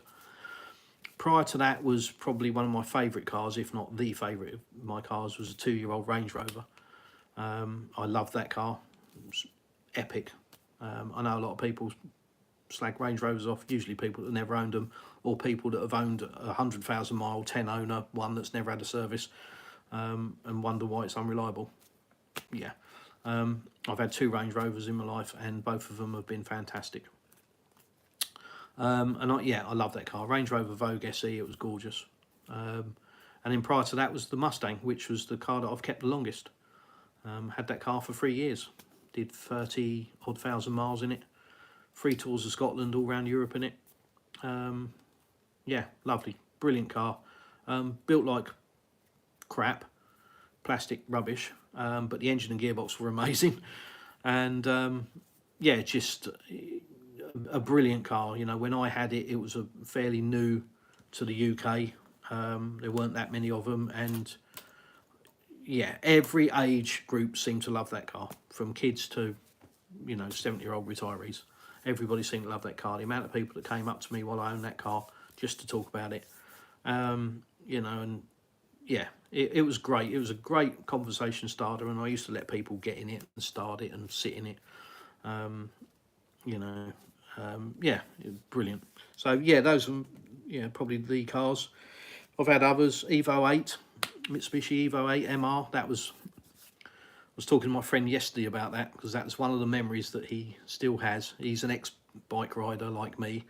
Was quick on a bike as well, fast. And I took him, when I got the Evo 8, I picked him up outside his house and drove down the road, and there's a roundabout at the end of his road, and I went into it at 70 miles an hour sideways. And he was screaming, he was gripping the side of the seat and screaming, and this is a man that's scared of nothing. So he wasn't scared, but he said he was scared, and that guy's never been scared. But that car let you do it. It didn't matter, you know, it made you look like a driving god. It was amazing, absolutely epic car. So yeah, I've had lots and lots of cars, but those are probably some of the favourites, and those are the ones that I've had most recently.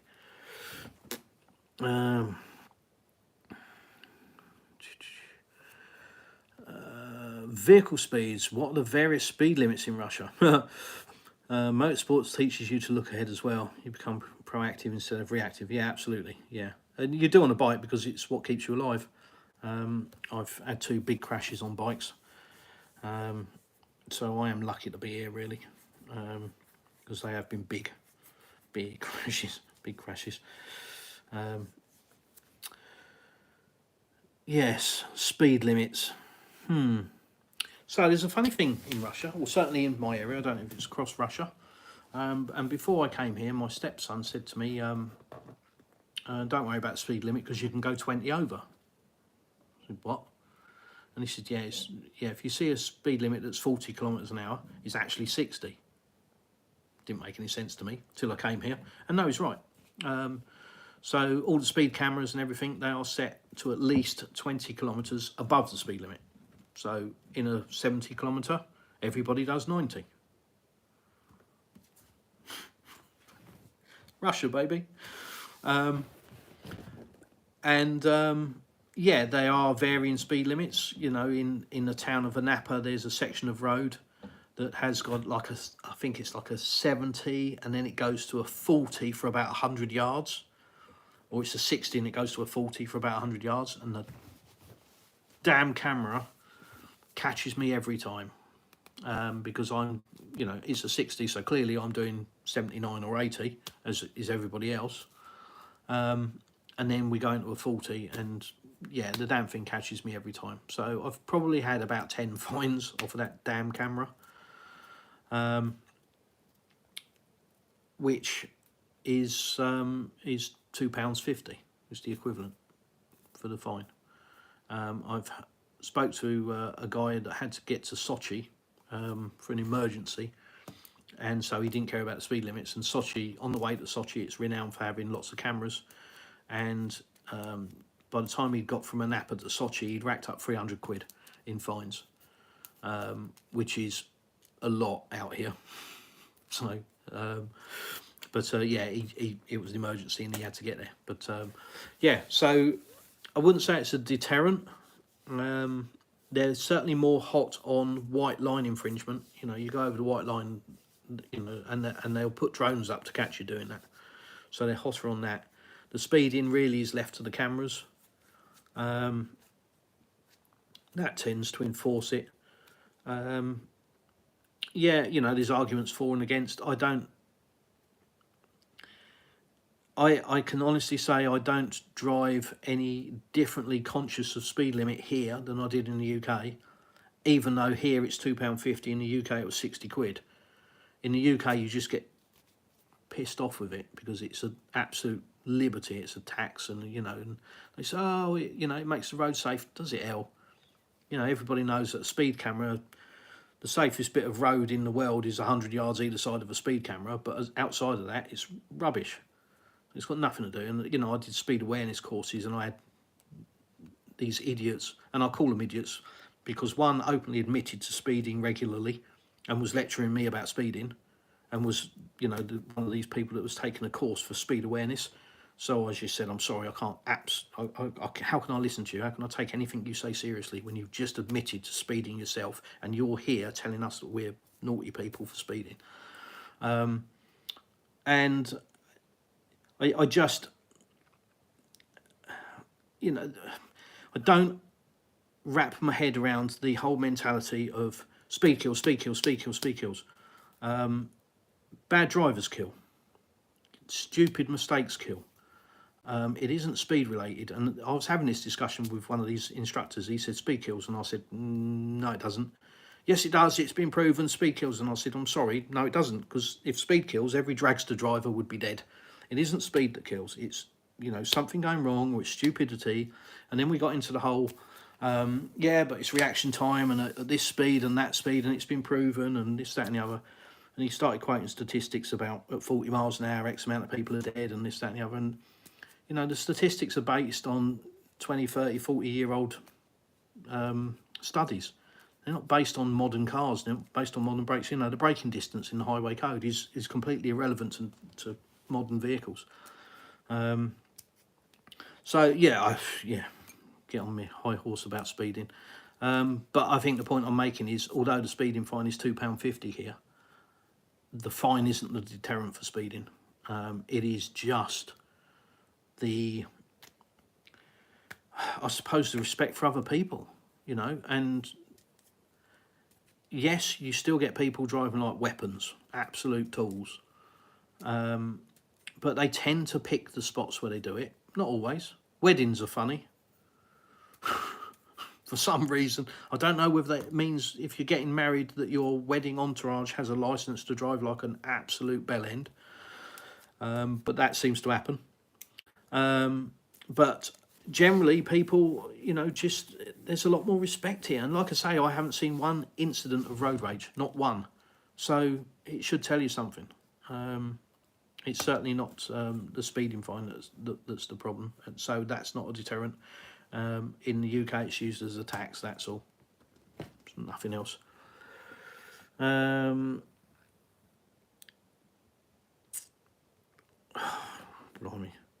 Pilot Play, I'm really sorry. I do not speak Russian, and so you two guys, Pilot Play and Sergey, feel free to have a conversation amongst yourselves. Oh, Miss Mouse is going to join that as well.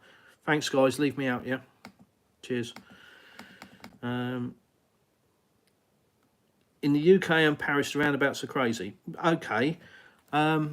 Yes, I mean, in the UK, there's a place in the UK, I think Milton Keynes has got a roundabout. It's world famous. They call it the Magic Roundabout. And it is a big central roundabout, and it's got little roundabouts all around the outside of it. And you go onto the little roundabout, and then you go the opposite. It's crazy, but it works. But everybody says when you get there, oh, it's terrible. But when you actually get there, it's completely logical and common sense, and it works. But it's a really strange thing. I've never seen it anywhere else.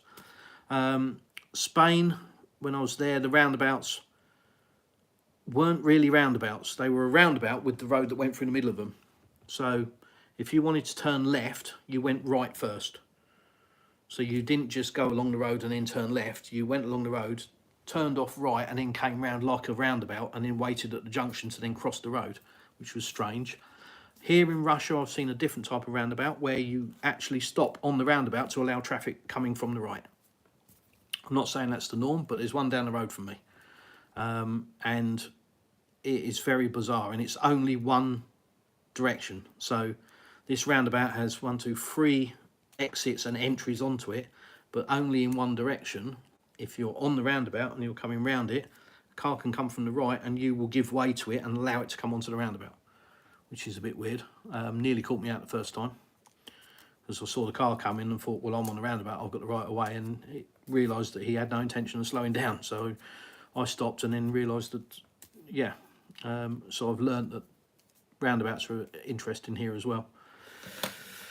I'm planning to sail in Sicily soon. Oh, cool. Okay. I didn't get to see much of Sicily, to be fair. I saw the army camp there. Blimey, I'm a long way behind the chat again. Sorry, guys. Stop talking. Yeah, I didn't get to see much of Sicily, really. But I do remember the traffic was insane. So if you're sailing around it, you should probably be all right. They probably won't drive out into the sea to get you, but I wouldn't put it past them, to be honest. Or containers, yeah. How do Kamaz drivers name the motorcyclists? Answer, Lay's chips. Yeah. Pancake filling. Yeah, forgive me, any Russian. I just can't read it, guys. You know, all I can, that's not true. But my brain just takes forever to do it. Yeah, you can call me all sorts of things in Russian and get away with it, because I won't know what it means, but equally I probably won't mind. Does the desire to talk and find a similar interlock mean old age and intelligence? I don't know. I think God gave you 2 ears and 1 mouth, so you should always listen more than you talk. And I like to let people who like to talk, I like to let them talk.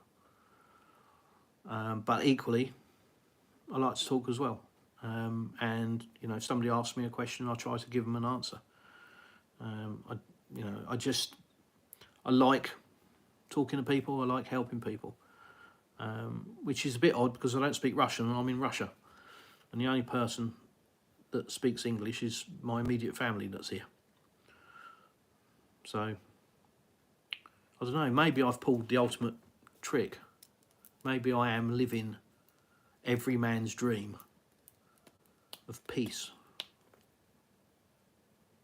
Who knows? From the 1st of April 24, if you obtain a Russian residence permit or acquire Russian citizenship, you can only drive in Russia on your international driving licence for 1 year. Okay. So, I mean, given from what I've seen of Russian driving standards, I'm not worried about taking a Russian driving test.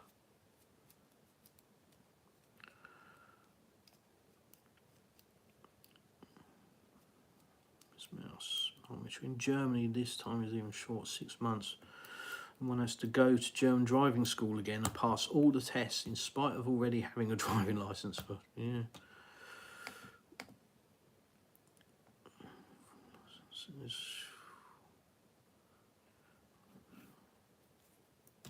Yeah, guys, talk amongst yourselves when it comes to the documentation around licences. Speeding fines, as you have UK licences, does that mean you never lose licence for infringements that they can take from you? So do you mean if I get an infringement here and they'll take my licence? Or so the way the UK works is on a points-based system. If you get caught for speeding, for example, it's 3 points. There are all sorts of quirks, obviously, because Britain likes to make laws for laws, so there are all sorts of quirks to that. But you have what they call a tossing up period. I think it's 11 points or 12 points, and then you lose your licence. And various offences carry different fines and different points.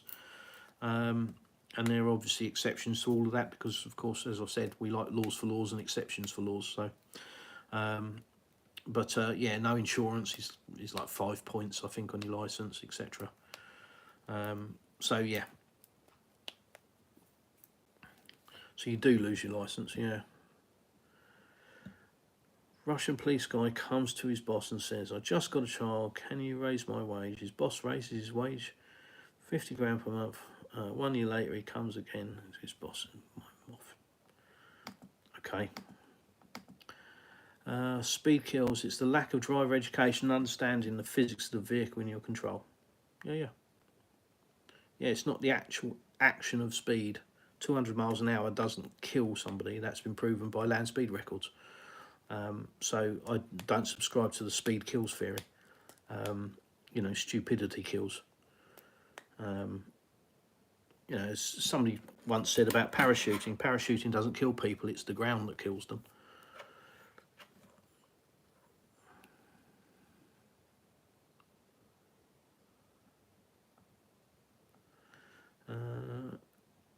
Thanks for the stream. Have to go. Bye. Yeah, thank you, Sergey. Bye, if you haven't gone already.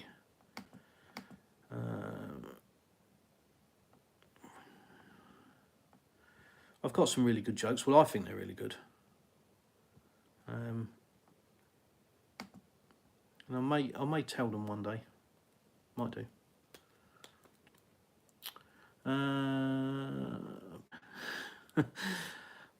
Yeah, I am English.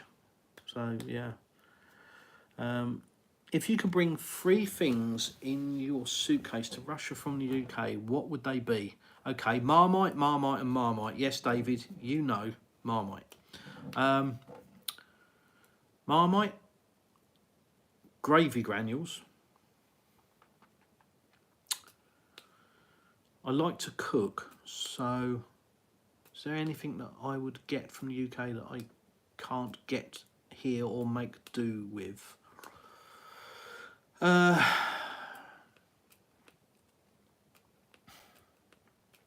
think when I first came here, I would have said salt and vinegar crisps and things like that. But that's because English society, we tend to live on junk food one way or another. And certainly when I first came in, there's a lot of food that is different. In England, we have a kebab, you know, everybody knows, or as I call it, elephant leg, because it looks like an elephant leg in the shop window spinning around on the spit, and they carve bits off of it, and it's lamb, and that's a very popular thing in the UK. And I haven't seen it out here yet. I've seen plenty of adverts for doner kebab, but it's not the same. It's not lamb. It's always chicken or pork. So that would have been one thing that I would have missed from the UK. But since I've been here, I don't miss it.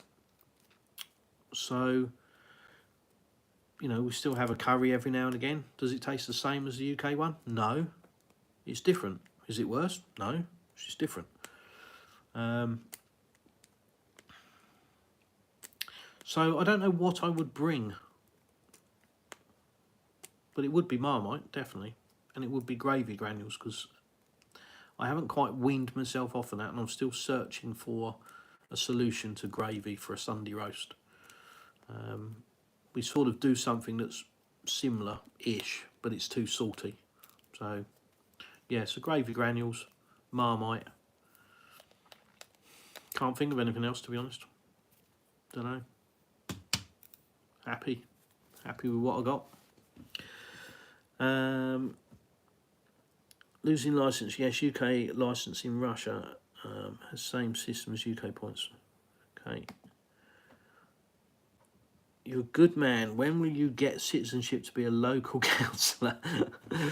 Some people are needed in Russia. I've got a lot of experience, I suppose. I'm old, I'm 57. So, you know, I'm not particularly clever. I've just done a lot of stuff in my life. So I can draw from those life experiences. You know, if somebody asks me a question, I'm that annoying guy that when you have a conversation down the pub, pipes up in the corner going, "Oh yes, I did that," because I have probably.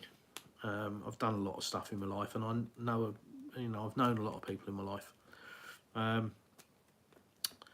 Thank you for saying I'm a good guy. Appreciate that. But as for local councillor, never going to work, is it? Let's face it. You guys will just pull the wool over my eyes constantly, won't you? Take advantage of me because I can't speak the language. And I know that's my own fault for being stupid, but it is what it is. Is this your first Plastic Russian live stream poll? I don't know how that's appeared. Okay. No, 61. Yes, 38. 26 votes. Thank you. Do you miss a barbecue? I think the term in the UK backyard. Yeah, I mean, shashlik out here is everywhere, especially in our local town in Napa. It is in the summer. It is unreal. The smell is amazing. It's just being cooked everywhere. You know, it's incredible. Unless, of course, you're a vegetarian. But, you know, we all know vegetarian is just an old Indian word. I think it's Cherokee, actually, for bad hunter. So, yeah. Being 57, you must have watched the Thunderbirds as a child. I did indeed. Thunderbirds are go. Yes, I did indeed. And what was the other thing? Stingray was the other thing that was the same sort of thing, you know, puppets on strings. So yeah, I did. And Bagpuss. Used to like Bagpuss. Gabriel the Toad, Gabriel the Frog, and Professor Yaffle. Yeah. And the mice with their marvellous mechanical mouse organ. Amazing what my brain stores. What use that is to me, I have no idea, but it's decided to hang on to that for some unknown reason.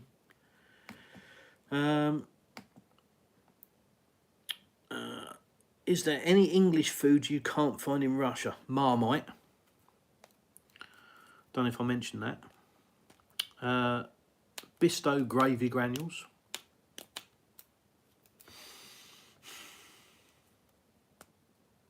I mean, England is very much a takeaway society. So there are takeaway shops everywhere.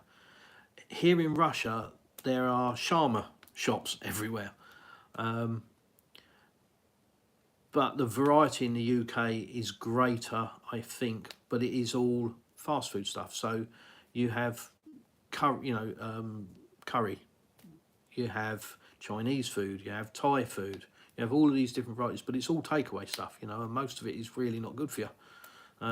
So that's why we're all fat, and that's why I've lost over 2 stone since I've been here. So yeah, I mean, it's just different food out here. You just eat differently out here. You know, my food, I wasn't a person that ate vegetables or salad. But since I've been out here, I love eating vegetables and salad.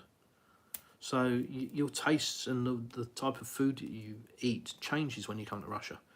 And, you know, I correct me if I'm wrong, please, but I believe that the government passed a law regarding GMO, genetically modified food, that it's just not allowed. So everything is much fresher and it's much nicer for you. So yeah, you go to the UK and it's all takeaway and you've got all this variety, but it's, you know, it's just a load of stuff that isn't good for you. So yeah, is there any? Can I find it in Russia? I don't think there's stuff that I can't find. I just can find a different version of it. So I can't find a doner kebab yet, but I'll find a chicken kebab, or I'll find a pork kebab that will be similar and, to be honest, nicer and better. So yeah, Coronation Street or Emmerdale? No and no, if the question is do I miss them. Never been a soap fan. Load of rubbish, load of political nonsense. Just mind control for the masses, for the sheep. Not for me. I see through all that rubbish. You know, it's all about the latest political scandal, and, you know, you watch these programs and they have more murders than the entire world population in a month, and you know, it's just rubbish, and it's just crap. You know, if your life is sorry to people that get glued to soaps, but if your life is that sad that that is the highlight of your evening, sitting in and watching that, and I know people that will rush to get home to watch it. If your life is that sad that you can't sit and have a conversation with your partner, or go out for a walk, or go and swim in the swimming pool that you might have or may not have, if you can't find something else to do, you need to take yourself outside and give yourself a damn good talking to be honest. So no, I'm not a soaps fan. I think it's a load of crap. It's a load of rubbish. It's just, you know, life's too short to be wasting it watching rubbish like that. Have you already seen any Russian films dubbed into English? No, but I've watched some Russian films and not understood what they were saying. And I'll tell you what I watched. The most recent thing I've watched in Russian was Sam's Russian Adventures, his latest, I think, video that was a Russian channel interviewing him. And Sam's, I mean, I assume he is, but he sounds like he's absolutely fluent to me in Russian. And it was really, I was glued to it. Me and my wife were glued to it. She was laughing, you know, at some of the things he was saying.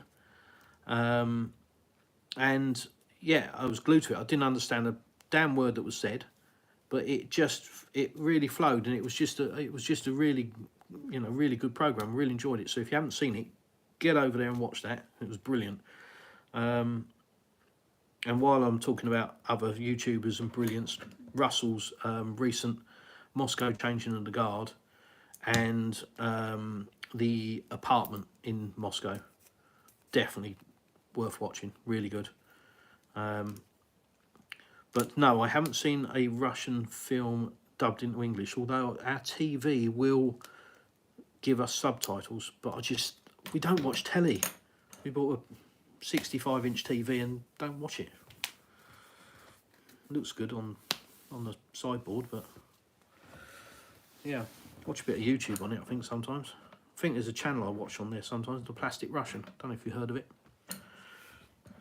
Bloke's an idiot, but it's worth a watch. If you're a skilled and qualified tradesperson, is there any assistance from the Russian government to incentivise emigration?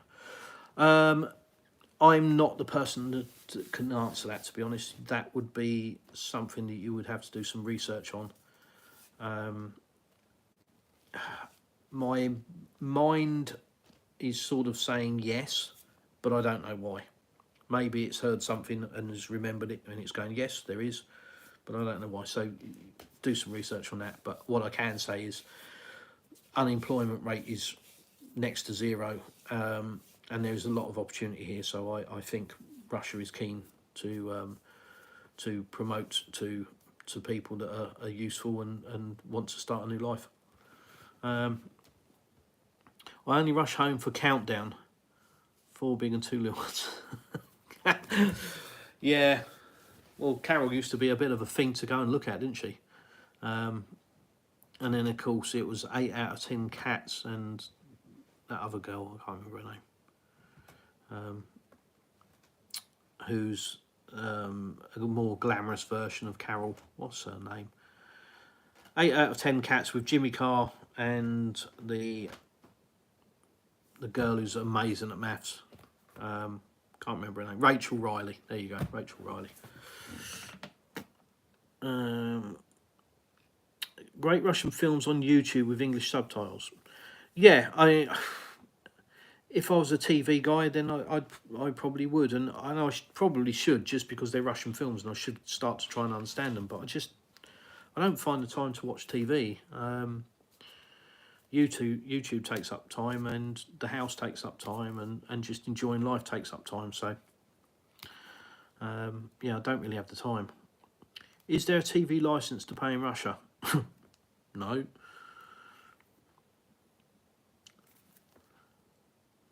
Hope not. Maybe the wife paid it. No, don't believe there is. And it's not a TV licence anyway, it's a BBC tax, we all know that.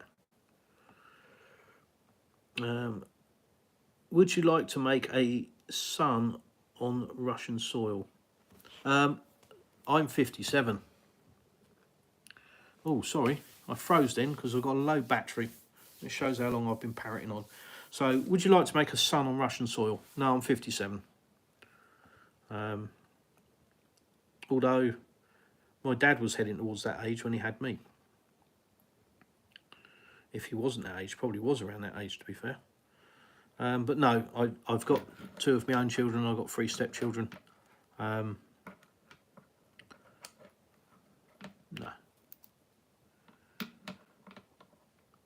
God. Oh. Children. Oh, screaming. Oh, never. No. Getting up in the middle of the night, feeding them, and oh. Ah. No, I've done that. I've paid my dues.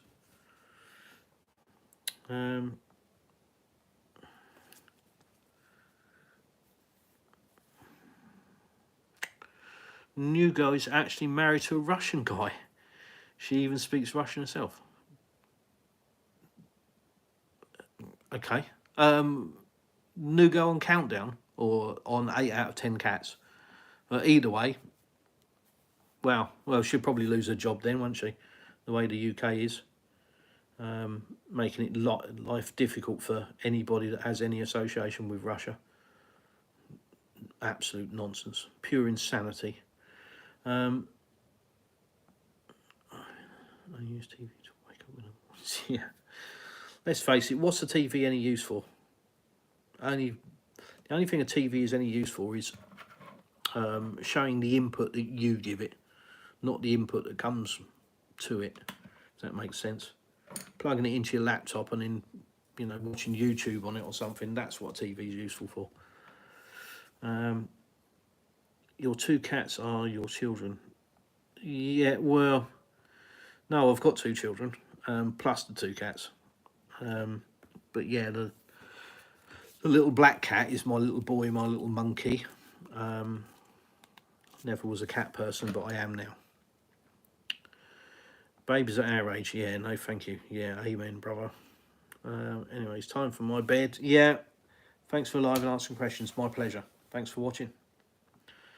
8 out of 10 cats. He's a professional dancer. They even appeared on Strictly together. Wow, okay. Well, there you go. There's a little education. I love learning stuff. So, Rachel Riley is married to a Russian who's a professional dancer. Well, that'll be the end of her career, won't it? You know it. Contract not renewed. Program not getting the viewers. Blah, blah, some other rubbish. Despite how long I've been here, my ice hasn't melted completely.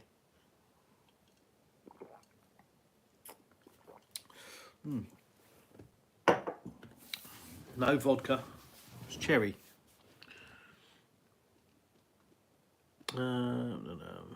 With Russia having a history of aerospace engineering, is the local air routes all flown in RU made planes, or do they fly US and Euro made planes? So our local airport is closed because we're 100 kilometres from Crimea. So our local airport is Krasnodar. There is an airport in Anapa, but I don't think it's a commercial airport, or not an international airport, maybe. Not sure. But they're both closed anyway. So I don't really know, but from what I understand, Russia makes its own planes, and there's, I think, either has just launched or is about to launch a passenger aircraft that is solely made in Russia. There was a lot of nonsense when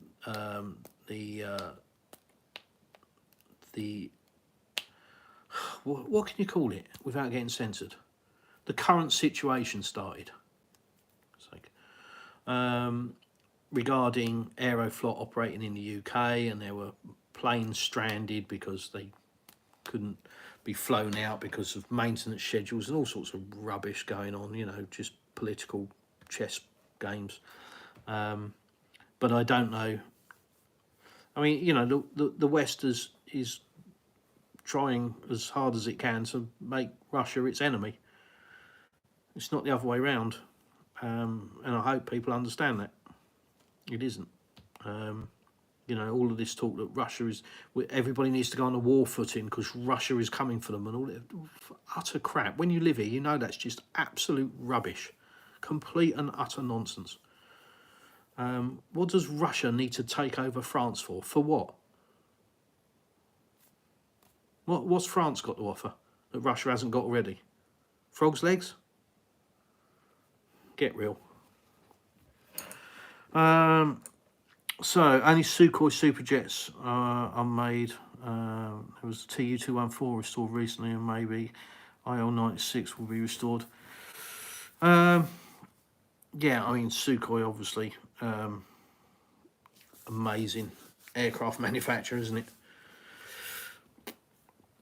But out of my remit, I'm not sure, so I can't really comment any more than that.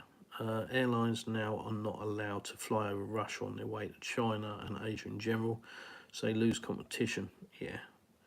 Yeah, you know, it's funny, the West does stuff without thinking, or with the arrogance that it can't be done to them.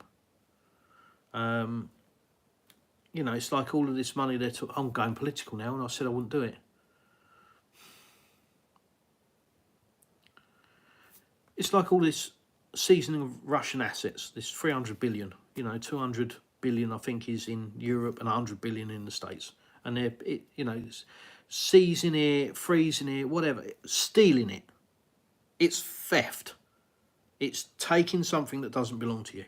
And you can call it whatever you like. It's theft. I don't care what they want to call it. It's theft. And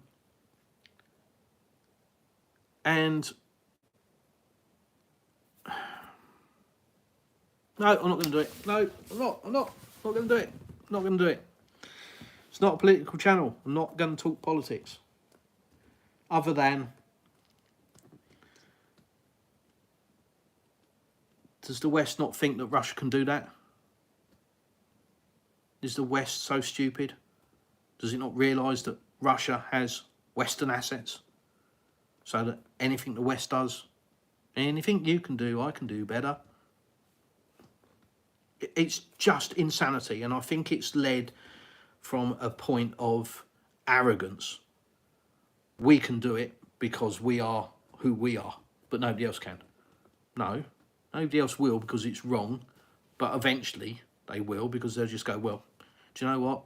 Two wrongs don't make a right. However, if that's the game you want to play, then we'll play it. So yeah, just insanity. I'm not doing politics. I'm not doing it. I'm not. It's my own fault. I went there. I was surprised why Kazakh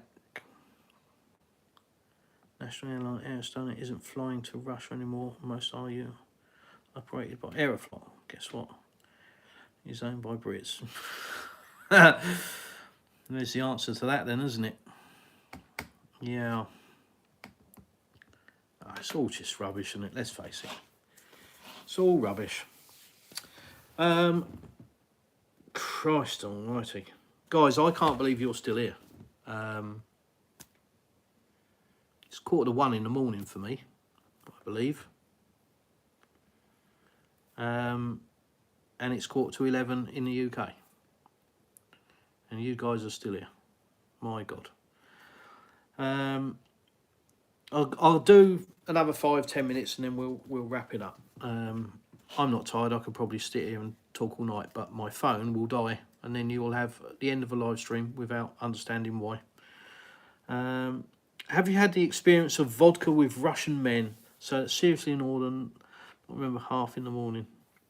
No, not the full-on, full-fat experience. Have I drunk vodka here? Yes. Have I drank it with some other guys? Yes.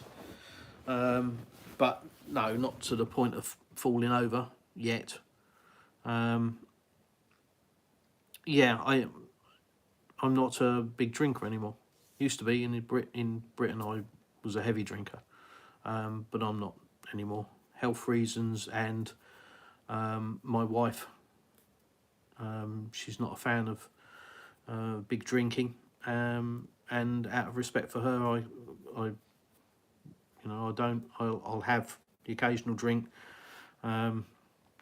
sometimes a bit more than I maybe should, if I'm honest, but not to the point of being like that. Absolutely not, no. And rarely as well now. Large rural bushfire fighter organisation that fights fires in rural and semi-rural areas. Do you have similar? Not that I'm aware of. Don't know. Yeah, regarding the fires, not that I'm aware of. But again, that's a question that you probably need to find the research on. That it's a very specific question. So, 7:45 on the east coast of Australia. Yeah, but you're upside down, so all the blood's rushed to your head. So really, do you know really what time it is? Come on. I want to know how you managed to hold on. Have you got like special feet that grip so you don't fall off?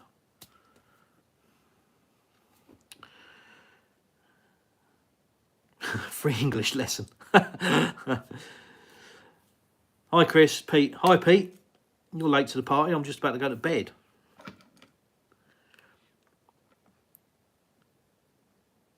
Yeah, there you go. No volunteer firefighters, only professional paid ones. Seems logical. Yeah. I need to be sorry, it's not a problem.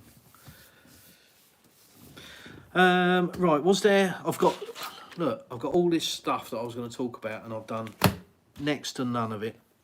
So that'll be another live stream, won't it?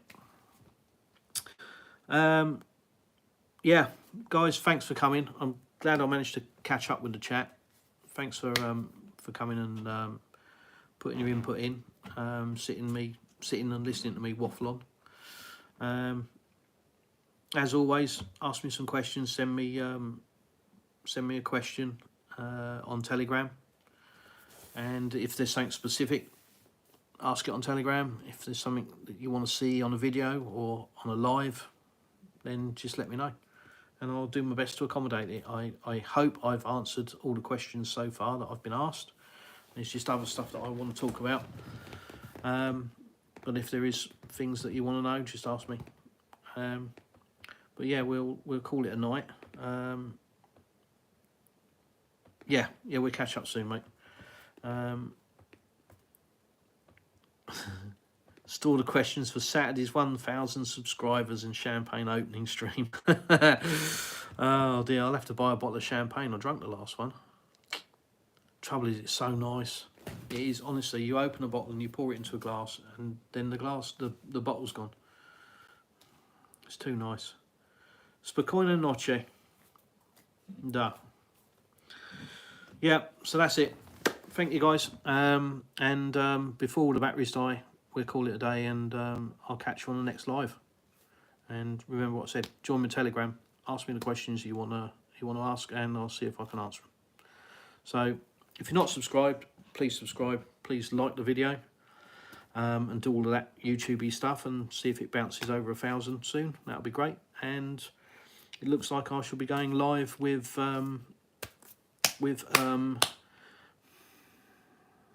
Siberian